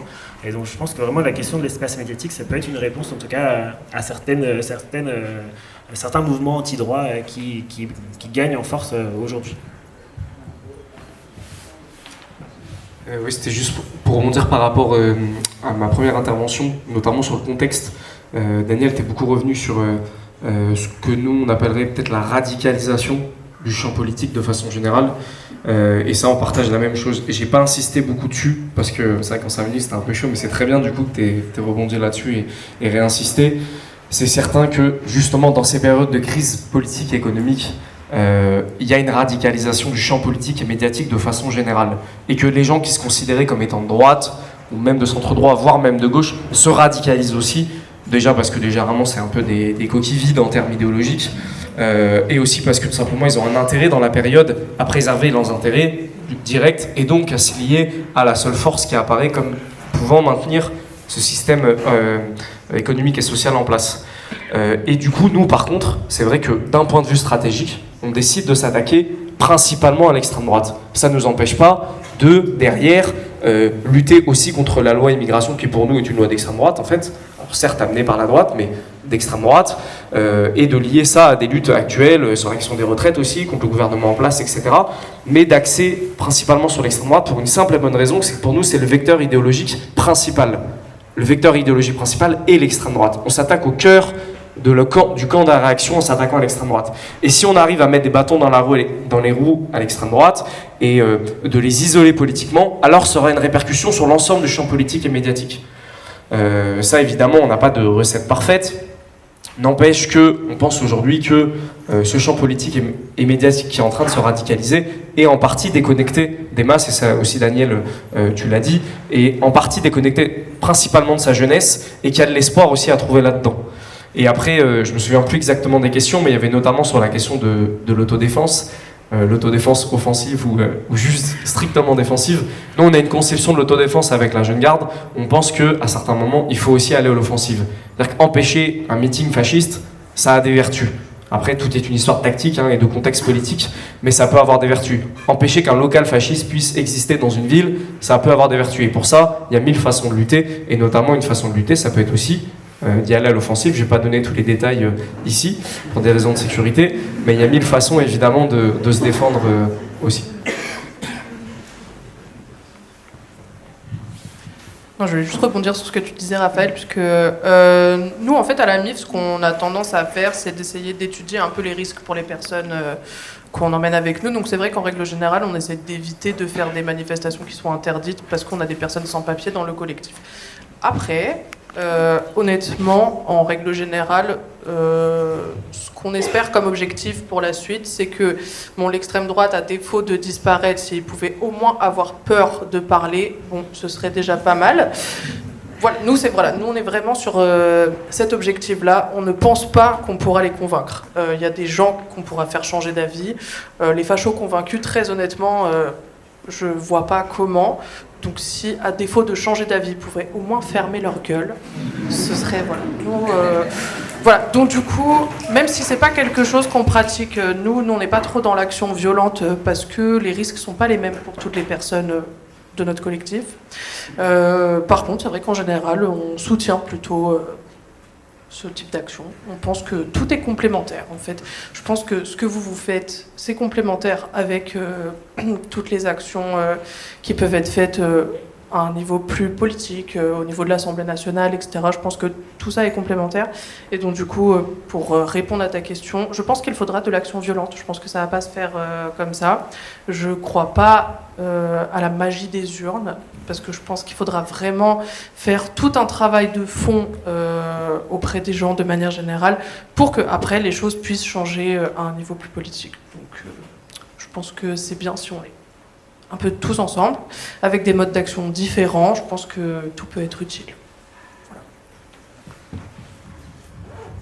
Sur l'éternelle question de la lutte dans la rue, lutte dans les urnes, moi je pense que ça se combine en fait et ça va de pair parce que si demain Mélenchon ou quelqu'un d'autre arrive au pouvoir, on a déjà eu des exemples avec Tsipras ou voilà, s'il n'y a pas une mobilisation large dans la rue, rien ne peut se passer et et l'inverse est également vrai. Sur les aspects dont on parlait tout à l'heure, de liens directs entre lutte LGBT, lutte décoloniale, etc., je pense qu'il y a aussi un truc à se mettre dans la tête, c'est que on nous a imposé à nous, LGBT, une norme familiale, mais qu'on a imposé aussi aux pays colonisés. En fait, la famille traditionnelle, un papa, une maman, 2 enfants, etc., on nous l'a imposé à nous, mais aussi dans les colonies, et je voulais le rajouter par rapport à ce qu'on disait tout à l'heure, sur les stratégies. Sébastien, on a un peu parlé sur les jeux, sur le nombre de couleurs sur le drapeau, le nombre de lettres, les batailles. Nous, ce qu'on dit depuis le début, et c'est un mantra pour les invertis, c'est de dire on veut des victoires, pas des embrouilles. On veut des victoires, pas des embrouilles. Et quiconque a déjà milité dans le milieu queer, LGBT ou quoi, sait que c'est compliqué. C'est que si on veut des victoires, pas des embrouilles, ça veut dire qu'il faut prendre en considération quels sont les points de friction et accepter que on a tous et toutes des pratiques différentes, des historiques différents, etc. Mais que sur certaines questions, et notamment contre le fascisme, comme disait l'autre, on peut s'allier avec le diable et sa grand-mère. Nous, notre slogan, la banderole, elle est dehors, qu'on a pas mal utilisé là sur la question de la loi Asile-Immigration. C'est une fausse citation ou une citation un peu remixée de Jean Genet qui dit si quand les migrants sont persécutés, tu ne te sens pas concerné, alors toute ta vie tu auras été transpédéguine pour rien. C'est aussi qu'est-ce que ça veut dire en fait transpédéguine pour rien, ça va pas de soi. C'est de dire que en fait si toi as vécu une fois dans ta vie une oppression, et en fait tu dois apprendre de cette oppression pour pas la perpétuer à d'autres et créer des liens de solidarité. Donc voilà, tout ça sur la question de la convergence des luttes. Et ce ne serait pas une intervention des invertis si je parlais pas un petit peu de Pride et de LGSM, parce que il y a 37 ans jour pour jour, aujourd'hui c'est un triste anniversaire, c'est la mort de Mark Ashton, qui était donc un des membres fondateurs de Lesbians and Gay Support the Minors, qui a justement sous Thatcher a fait des liens directs où des LGBT, enfin des lesbiennes et des gays ont été en soutien à des mineurs en grève. Et nous on pense que ces liens de solidarité, en fait, c'est une blague qu'on fait entre nous, mais nous il nous faudrait un Pride 2, c'est-à-dire le film qui parle de ce film-là, un Pride 3, un Pride 4. En Angleterre on sait qu'il y a des collectifs qui sont montés, Lesbians and Gay Support the Migrants, etc. Bref, ça va dans le bon sens.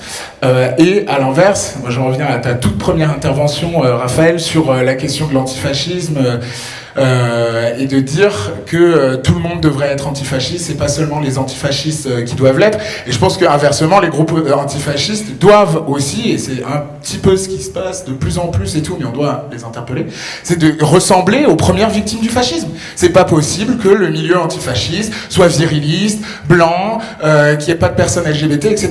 Donc ça, on peut le dire comme ça, les antifascistes, vous foutez quoi? Mais c'est aussi à nous, en tant que LGBT, de rejoindre des organisations, de monter des organisations et de reprendre l'offensive, parce que tout à l'heure je parlais de la manif pour tous. Si en 2012 on avait eu un mouvement radical, large, unitaire contre l'extrême droite à ce moment-là, je pense qu'il parlerait un peu différemment aujourd'hui aux sans-papiers, aux musulmans, aux musulmanes, à toute la société, et que ça fait partie aussi, la défense c'est aussi de l'attaque, et c'est hyper important de se le rappeler. Bref, il faut affronter les problèmes, et moi je vais finir sur une nouvelle citation de Baldwin, parce que bon, j'ai beaucoup lu Baldwin pour préparer ça. On ne peut pas changer tout ce qu'on affronte, mais rien ne peut changer tant qu'on ne les affronte pas. Donc il va falloir affronter l'extrême droite et la droitisation de la société dans la rue et dans les urnes. Alors, parmi les nombreuses traditions que je me revendique, il y a celle notamment des Baldwin et compagnie, mais il y a aussi le marxisme, et pour moi c'est un mantra il faut comprendre le monde pour pouvoir le changer. Donc c'est 2 dimensions. Comprendre le monde, pour moi, il y a la tâche de formation. Et sur ces questions-là, c'est-à-dire à la fois la question du fascisme, de l'extrême droite, mais aussi les questions LGBT, je pense qu'il ne faut pas prendre pour acquis des choses qu'en tant que militant, on sait, parce que pour moi, la clarté dans ce qu'on fait est importante. Je m'explique. On a lancé au sein de la France Insoumise, avec l'Institut La Boétie, c'est a une ambition de constituer un espace de réflexion, d'analyse théorique, pas juste marxiste, mais en fait de plein de sensibilités et d'écoles et de théories politiques. Pas simplement pour se faire plaisir entre soi et contester l'hégémonie des think tanks sociolibéraux, sociodémocrates et autres, mais parce qu'on pense que le savoir est une arme et que c'est important en fait de se former. Je dis ça parce que ce soit sur la question, donc par exemple la lutte contre l'extrême droite, on a fait une session de formation avec plein de chercheurs et des activistes et des militants là-dessus pour former nos propres militants et pour se former nous-mêmes et apprendre. Je pense que c'est vrai aussi, et ça c'est quelque chose sur lequel il faut qu'on travaille, sur les questions LGBT, parce qu'en fait, on se rend compte entre les militants de ces luttes-là, les camarades qui sont sensibilisés et en fait la masse de gens qui sont en fait dans le mouvement ou autour du mouvement mais qui sont peu instruits et formés sur ces questions. Je pense notamment sur les questions trans, y compris dans nos propres rangs. En fait, c'est pas des sujets si simples, compris, même s'il n'y a pas d'hostilité, mais on a besoin en fait de se former et pas simplement pour se sentir mieux individuellement et se sentir intelligent, mais parce que collectivement, on a besoin d'avoir une conscience claire des enjeux et des analyses pour pouvoir agir et transformer le monde. C'est vrai sur les questions de féminisme, de racisme et d'antiracisme. Donc pour moi, cette dimension-là, elle n'est pas négligeable. Et y compris, il faut se dire que on se forme aussi pour pouvoir former d'autres et pour pouvoir construire la bataille idéologique et mener la bataille idéologique du coup sur un terrain qui est notamment le terrain médiatique. Et moi je crois vraiment qu'il faut assumer la confrontation et le fait de, si notre objectif c'est de briser le consensus dominant, un des endroits où le consensus dominant se construit, c'est dans les médias. Qui ne sont pas juste des espaces où on est encore content d'avoir du temps de parole, mais en fait qu'il faut considérer comme des systèmes de production et de reproduction de l'idéologie dominante oppressive, LGBT-phobe, etc., y compris en ciblant en fait, ceux qui participent directement, les éditorialistes, les journalistes, etc., et d'assumer aussi de mener cette bataille-là. Et donc moi je suis d'accord aussi sur l'idée que faut une offensive dans les médias et qu'on construise une stratégie dans les médias, dans leur propre espace, dans nos propres médias, développer aussi cette idée, parce que pour nous, c'est une manière de s'adresser, alors d'abord contester le consensus dominant, mais aussi former au-delà de nos rangs. Quand on fait un meeting via les réseaux sociaux où on parle de la liberté de genre, c'est des milliers de personnes qui entendent ça, qui entendent cette analyse-là et que ça touche, et je pense que ça participe à construire un rapport de force. Donc ça, je pense que c'est un travail de fond qui ne va pas arriver tout de suite, mais je pense qu'il peut aussi avoir des effets assez rapidement si on y met les moyens. En tout cas, nous, on est engagés dans ce travail-là. La deuxième dimension pour changer le monde, c'est, y compris j'aime bien la formule, on ne veut pas des embrouilles, on veut des victoires, et moi aussi je crois que c'est un enjeu très fort. L'idée, c'est pas simplement de se dire, en fait, on changera pas les choses tant qu'on n'aura pas mis à bas le capitalisme, ou qu'on soit anticapitaliste, marxiste ou mélanchoniste. Je pense qu'on peut partager une vision de l'émancipation, de l'autre société, mais on a besoin effectivement de victoires tout de suite. Et du coup, la question de l'unité des luttes et de comment on construit des luttes, y compris des fois, sur la question, par exemple, de l'IVG, nous, le texte initial, c'était le droit, y compris en ayant une vision large et dans les termes, sans distinguer femmes, hommes de manière binaire. Il se trouve qu'on a affaire dans la bataille institutionnelle à un Sénat qui n'est pas, on va dire, le plus progressiste au monde, qui est même carrément réactionnaire. Mais à partir du moment où d'abord on a gagné le fait qu'il y ait ce débat-là, parce que quand on avait avancé ces sujets, en fait, la Macronie nous avait envoyé balader, etc. Donc voilà, c'est aussi une question de qu'est-ce qu'on accepte. Et est-ce qu'on pense que le fait d'arriver à ça, parce que c'est pas encore fait, et c'est pas encore gagné, en fait, malgré tout, en se disant que quand on sera au pouvoir, on lancera un processus constituant, des débats qui feront qu'on inscrira dans la nouvelle constitution de la 6ème République, donc c'est ça notre programme, en fait, les droits et le droit en tant que tel. Mais gagner ça, en fait, c'est un point d'appui, y compris pour mener la bataille, pas simplement sur l'IVG, mais sur concrètement qu'est-ce que ça veut dire, soutenir le planning familial, faire en sorte qu'on forme des gynécos, enfin voilà, ça a aussi des traductions un peu concrètes de leviers pour nos luttes concrètes, pour la santé reproductive et sexuelle, etc.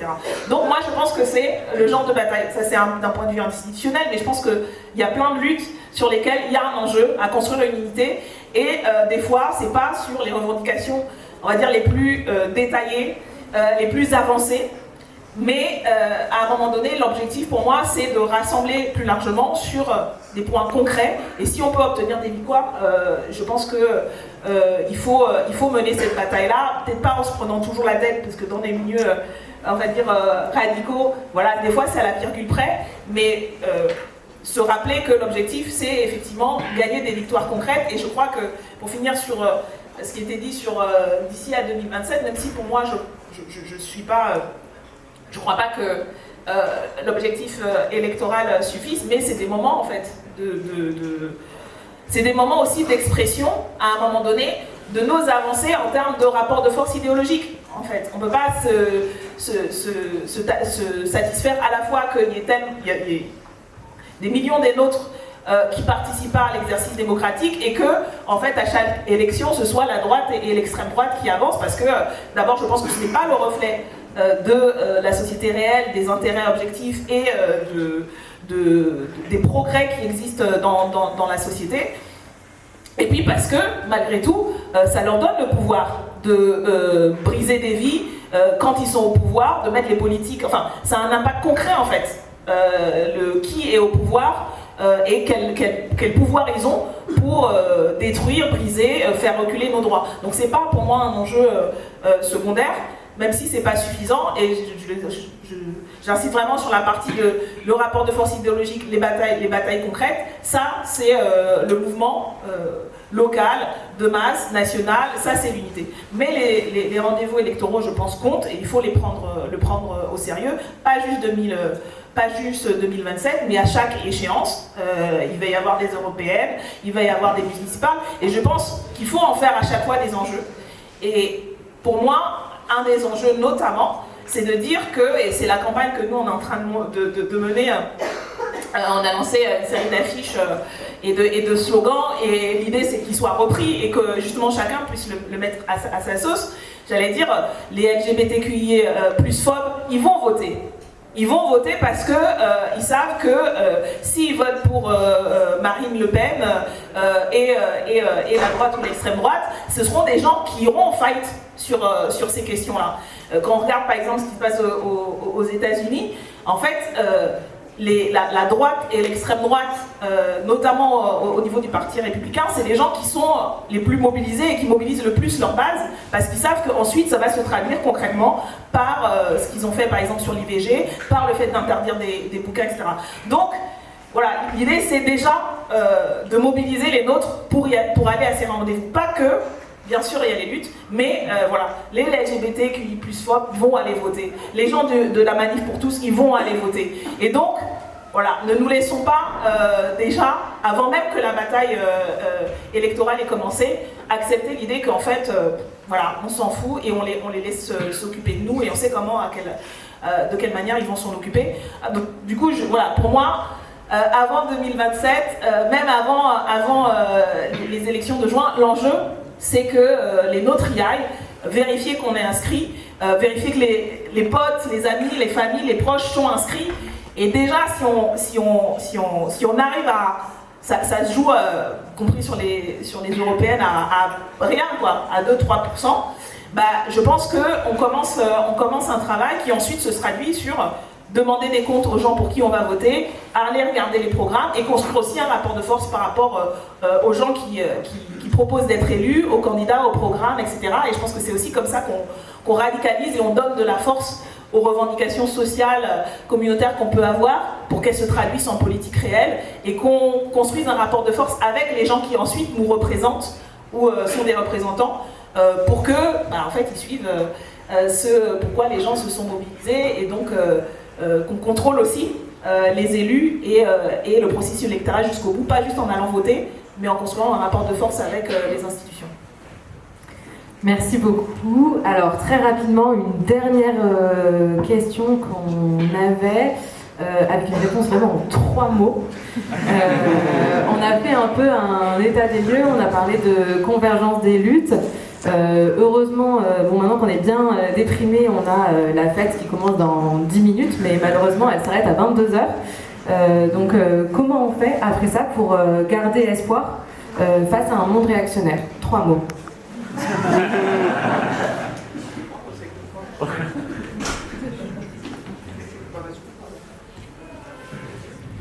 Ouais, 3 mots, ouais, ça y est, j'ai déjà dépassé.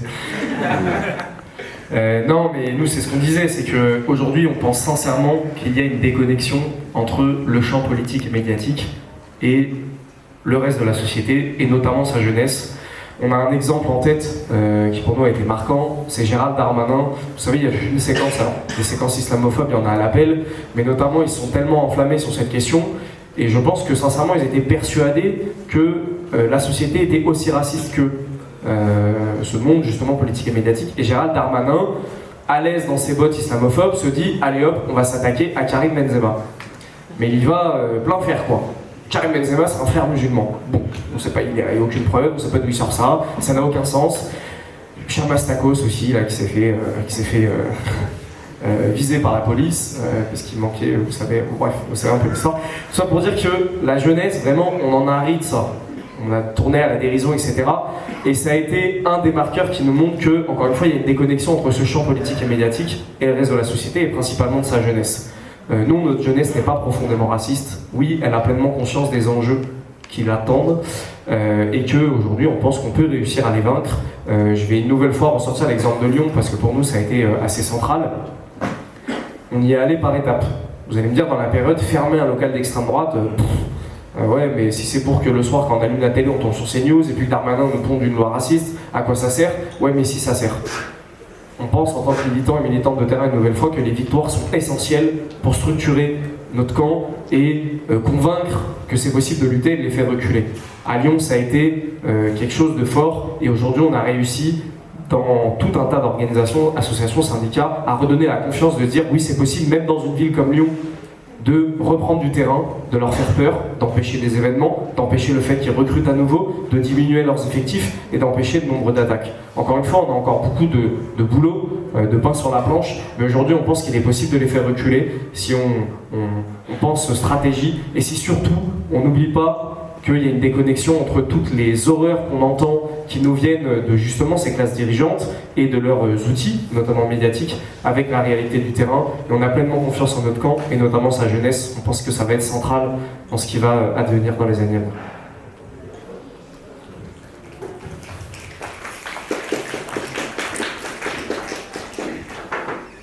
Trois mots, je suis assez d'accord sur le fait que ce qu'on voit dans les médias ou même ce que va raconter notre collègue raciste à la pause, c'est vraiment pas représentatif de ce que la majorité des gens pensent. Je pense que la majorité des gens sont un peu désespérés, ils savent pas trop comment s'organiser, ils savent pas où aller, ils savent pas quoi faire, ils se disent que de toute façon ça sert à rien. Et donc du coup je pense que là, c'est là que c'est important, individuellement, collectivement, chacun dans son collectif, tous ensemble, que vraiment on impose ce truc-là de non en fait t'es pas tout seul à penser que c'est pas normal qu'on vive dans cette société raciste, que c'est pas normal tout ce qui se passe.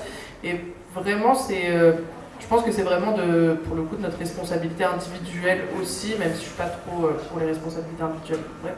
Je pense que chacun individuellement aussi a cette possibilité en fait de ne rien laisser passer en fait, que ce soit la petite réflexion homophobe du collègue, que ce soit la voisine qui va dire un truc raciste. Je pense que si chacun individuellement on le dit en fait que non c'est pas ok de dire ça, bah bon, je pense pas que ça va faire changer d'avis la voisine, mais c'est pas l'objectif.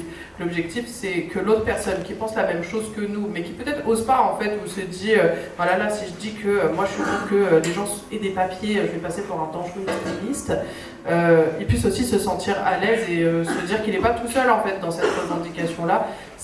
Pour nous c'est assez central aussi cette idée d'imposer un discours différent et de ne pas se laisser avoir en fait à débattre sur des choses qui sont pas sont pas importantes en fait, ou même qui sont pas pertinentes. Par exemple, quand on a tous les fachos qui nous forcent à débattre du grand remplacement, notre premier réflexe en fait, ça va être de dire mais non, regardez, c'est pas vrai, il n'y a pas de grand remplacement, regardez, on n'est pas vraiment. En fait, je pense aussi à un moment donné, il faut juste leur dire, et quand bien même, en fait, même si c'était vrai, qu'est-ce qu'on s'en fout pas un peu? Est-ce que vraiment ce serait si grave que ça? Non, en fait, au fond, on s'en fout. Au fait, au fond, on va pas se mentir, on s'en fout un peu quand bien même s'il y avait un grand remplacement, même s'il y avait, je sais pas, enfin. Mais en fait, finalement, tout ce que ça montre, c'est qu'ils ont peur d'être en minorité. Nous, on est déjà en minorité, en fait. Donc, on s'en fout. Nous, on fait déjà partie d'une minorité. Donc, quand bien même, si demain, on devient une partie d'une autre minorité, bah, en fait, c'est pas grave. On vit très bien en étant une minorité. Ça peut le faire. Et du coup, vraiment, moi je pense que ça aussi, c'est important vraiment dans cette idée de redonner espoir aux gens. C'est vraiment de ne pas avoir honte d'être radical. Voilà, je pense qu'il faut dire les choses clairement. Il ne faut pas essayer de parler des questions des migrants, parce que nous, c'est vraiment le cœur de notre sujet. Nous, on ne va pas revendiquer que les gens qui sont victimes de persécution puissent avoir des papiers. On ne revendique pas que les travailleurs puissent être régularisés. Nous, ce qu'on veut, c'est la régularisation de tout le monde. Tout le monde, pas d'exception. Pas de s'il est militant, s'il est gentil, s'il n'est pas homophobe, s'il a prouvé que c'était un bon républicain, il pourrait être régularisé. Non, nous, on veut des papiers pour tout le monde.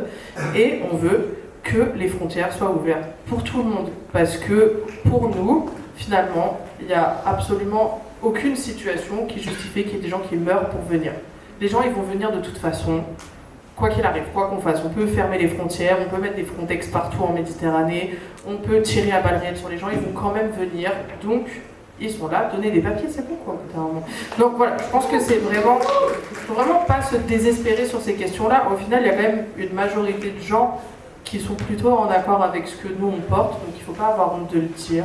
Parce que si vous n'avez pas honte de le dire, les autres personnes vont peut-être se dire « Ah ok, c'est bon, je suis pas tout seul, c'est pas moi qui suis complètement d'extrême gauche radicalisé, donc je peux moi aussi porter ces choses-là. » Et des papiers pour tous, papiers du tout et papiers pour tous, papiers du tout et papiers pour tous, papiers du tout et papiers pour tous, papiers du tout. Je pense aussi qu'il faudrait qu'on prenne plus de temps de célébrer les victoires. Tu l'as dit, il y a malgré tout quelques victoires face au climat particulièrement anxiogène et aux offensives réactionnaires. On est tout le temps en réaction et il faut évidemment se mobiliser et réagir contre les attaques massives aux droits humains. Mais dans le même temps, il y a aussi un certain nombre de victoires et je pense qu'il faudrait aussi prendre plus de temps pour les célébrer parce qu'elles sont nombreuses. Et parfois elles sont infimes, mais par exemple, moi je trouve toujours particulièrement triste qu'on n'arrive pas à une formulation inclusive pour inscrire le droit à l'IVG dans la Constitution. J'arrive pas à comprendre que ce soit possible, même si je comprends qu'avec le Sénat qu'on a, on ne peut pas faire grand chose d'autre. Mais ça me rend particulièrement triste qu'à chaque fois on sacrifie les minorités, on sacrifie encore les personnes trans, non-binaires et intersexes pour trouver une formulation qui permet de rentrer dans la Constitution.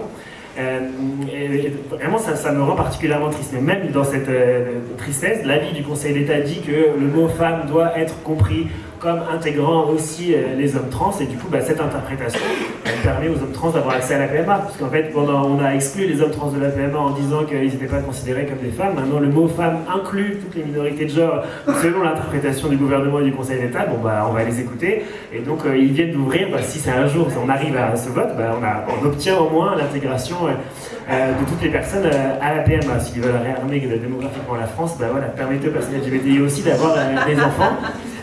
Mais voilà, mais c'est vrai que c'est assez difficile de célébrer ces victoires parce qu'elles sont peu nombreuses. Et tu l'as dit, il faut aussi lutter contre la désinformation et rappeler sur le côté international, je reviens qu'effectivement la plupart des lois aujourd'hui qui pénalisent l'homosexualité dans le monde proviennent de l'ère coloniale, et que quand ces pays ont acquis leur indépendance, parfois nos pays occidentaux avaient dépénalisé l'homosexualité, mais on ne l'a pas dépénalisé dans les colonies, ou pire, la France qui avait dépénalisé l'homosexualité à la Révolution est quand même venue pénaliser l'homosexualité dans plein d'autres pays lors de la colonisation pour contrôler les sexualités et les corps des personnes colonisées. Et donc je pense qu'il faut être très au clair et lutter contre cette désinformation, lutter contre tous les propos toxiques, les propos discriminatoires au quotidien, et juste effectivement en disant qu'on n'est pas d'accord. Il n'y a pas besoin de débattre avec la personne et essayer de lui prouver effectivement qu'elle a tort, juste dire qu'on ne partage pas son propos, et ça peut aussi lui permettre à terme d'arrêter de dire ce genre de propos, les garder pour elle, et c'est déjà très bien. Ça pourrait complètement nous suffire. Et après, juste pour conclure, en fait, ce qui est dramatique aujourd'hui, je trouve, c'est qu'on assiste vraiment on rogne sur les droits humains de manière permanente. Et en fait, nos démocraties sont en train de se transformer de plus en plus en régime autoritaire parce qu'on rogne systématiquement sur les droits humains et de manière continue. Et en fait, il n'y a pas de moment, il n'y a pas de ligne rouge, on n'arrête pas du jour au lendemain de respecter on ne supprime pas la Constitution. Mais en fait, en permanence, on arrive avec les lois contre le terrorisme ou les états d'urgence, les lois censées être dérogatoires du droit commun, et toutes ces lois et ces idées, ces discours contribuent à remettre en cause l'idée même des droits humains. Et je trouve que dans la période actuelle, on en est à un moment donné où on remet pleinement en cause le droit humain. Si aujourd'hui on devait réécrire la Convention de Genève des réfugiés, la Déclaration universelle des droits de l'homme ou la Convention européenne des droits de l'homme, je pense qu'on n'y arriverait pas. Alors que ces textes ne sont pas non plus des textes révolutionnaires. Enfin, bon, moi j'adore, Amnesty, on se base sur la Déclaration universelle des droits de l'homme et c'est le texte fondamental de notre travail. Mais en vrai, dire que les êtres humains sont libres et l'égale dignité et l'égalité entre toutes et tous, ça ne devrait pas être révolutionnaire, et aujourd'hui ça devient quelque chose de particulièrement utopique de croire en l'égalité. Et voilà, donc je pense qu'il faut avoir vraiment une vigilance et une attention particulière à tous ces discours et ces lois, aux actions qui vont à l'encontre des droits humains. Et cette année a été particulièrement marquée d'atteintes massives aux droits humains. Il y en a plein, mais moi, une ligne rouge qui m'a particulièrement chagriné cette année, c'était la première fois que Darmanin, le ministère de l'Intérieur, va à l'encontre d'une décision de la Cour européenne des droits de l'homme. Ça fait longtemps qu'on ne respecte pas certaines décisions de la Cour européenne des droits de l'homme, notamment sur les conditions de détention en France, mais c'est la première fois que la CEDH disait à la France de ne pas renvoyer quelqu'un dans son pays parce qu'il y avait des risques graves de traitement inhumain et dégradant, des risques de torture, et la France est quand même allée pour la première fois à l'encontre de cette décision. Et le risque, c'est qu'à terme, on fasse comme d'autres pays, qu'on ne respecte plus les décisions de la Cour européenne des droits de l'homme, et ce qui risque, encore une fois, d'aggraver le traitement des droits humains pour toutes et tous dans notre pays.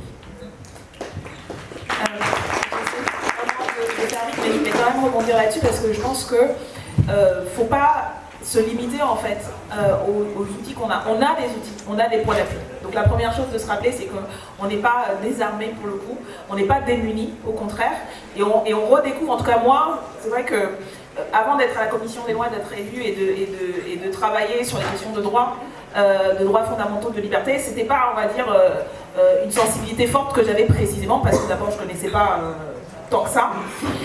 Et en fait, la question du droit et de la place, d'abord comme un acquis révolutionnaire, parce que ça n'a pas été obtenu comme ça, en fait, c'est le produit des luttes, et souvent de nos luttes au sens large, des luttes des opprimés, d'avoir conquis ce droit-là. C'est pas juste les luttes sociales, en fait, les conquêtes sociales.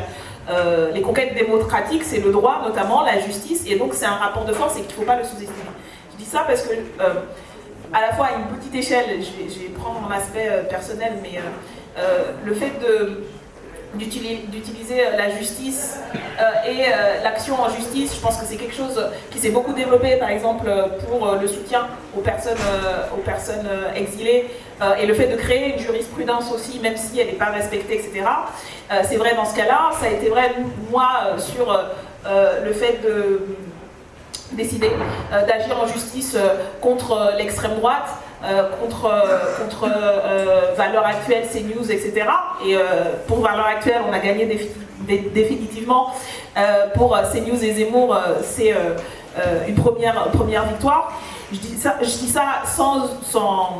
dis ça en même temps que je rappelle que si moi j'ai été en capacité de le faire, c'est parce que j'en avais le capital, y compris économique et financier, que le droit et la justice et ce chemin-là est semé d'obstacles, c'est un parcours de combattant. Donc voilà, je pense que pour moi, l'occasion de parler de ça, c'est aussi l'occasion de parler le fait que j'ai été dans une situation privilégiée de pouvoir le faire, et qu'une bonne partie des personnes ne le peuvent tout simplement pas.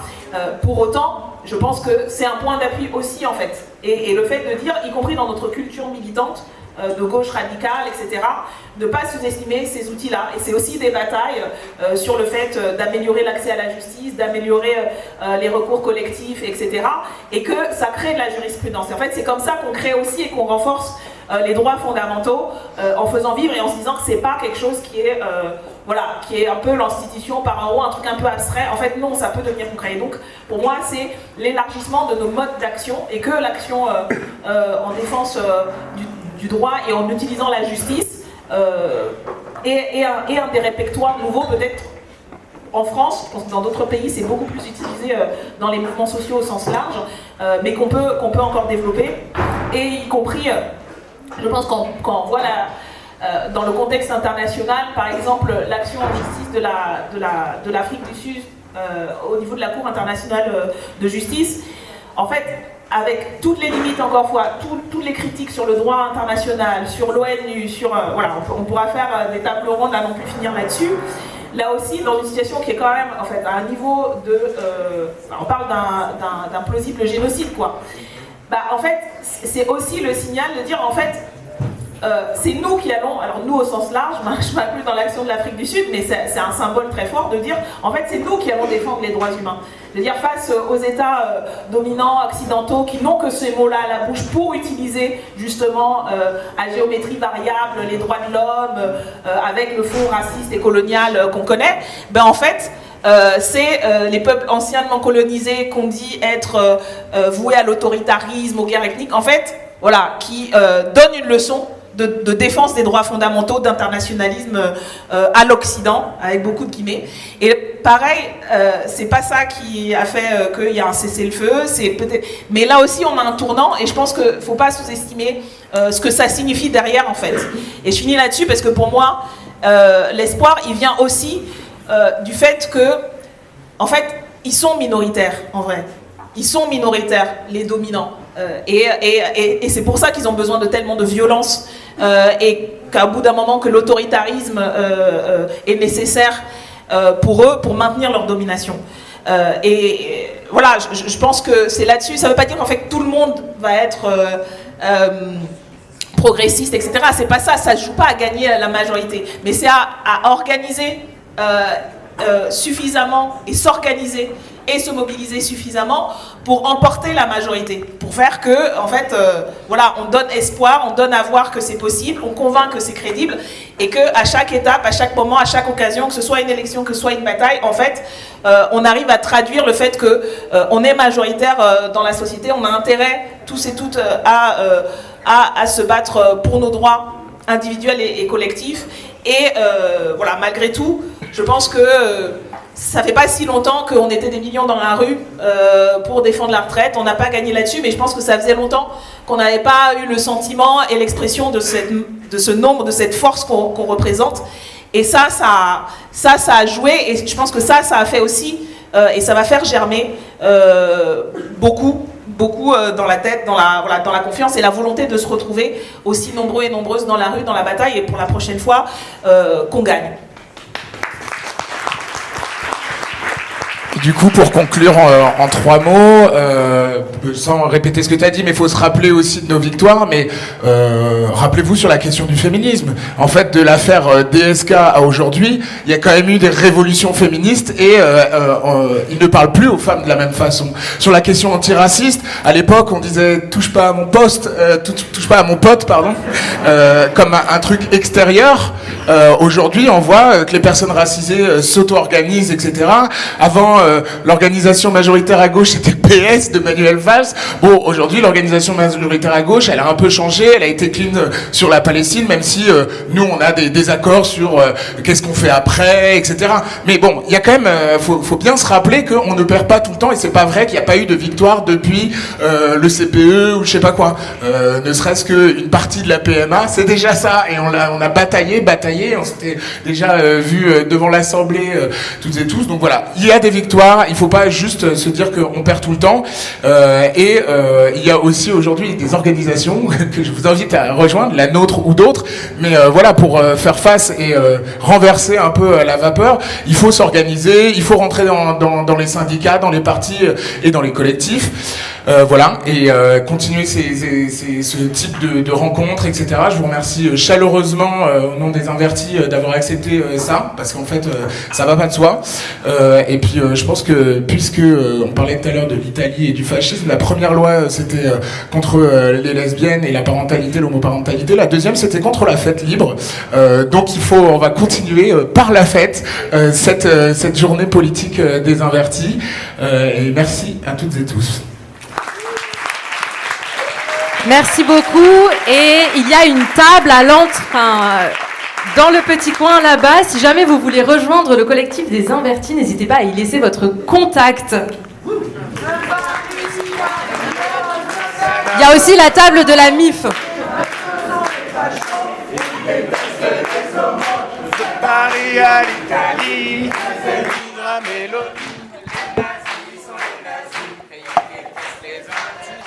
et puisqu'on est communiste, si vous voulez ranger toutes les chaises, on va les mettre toutes vers là, on va le faire tous ensemble, comme ça on va pouvoir danser un peu rapidement là. Un peu, hein, on va faire la fête.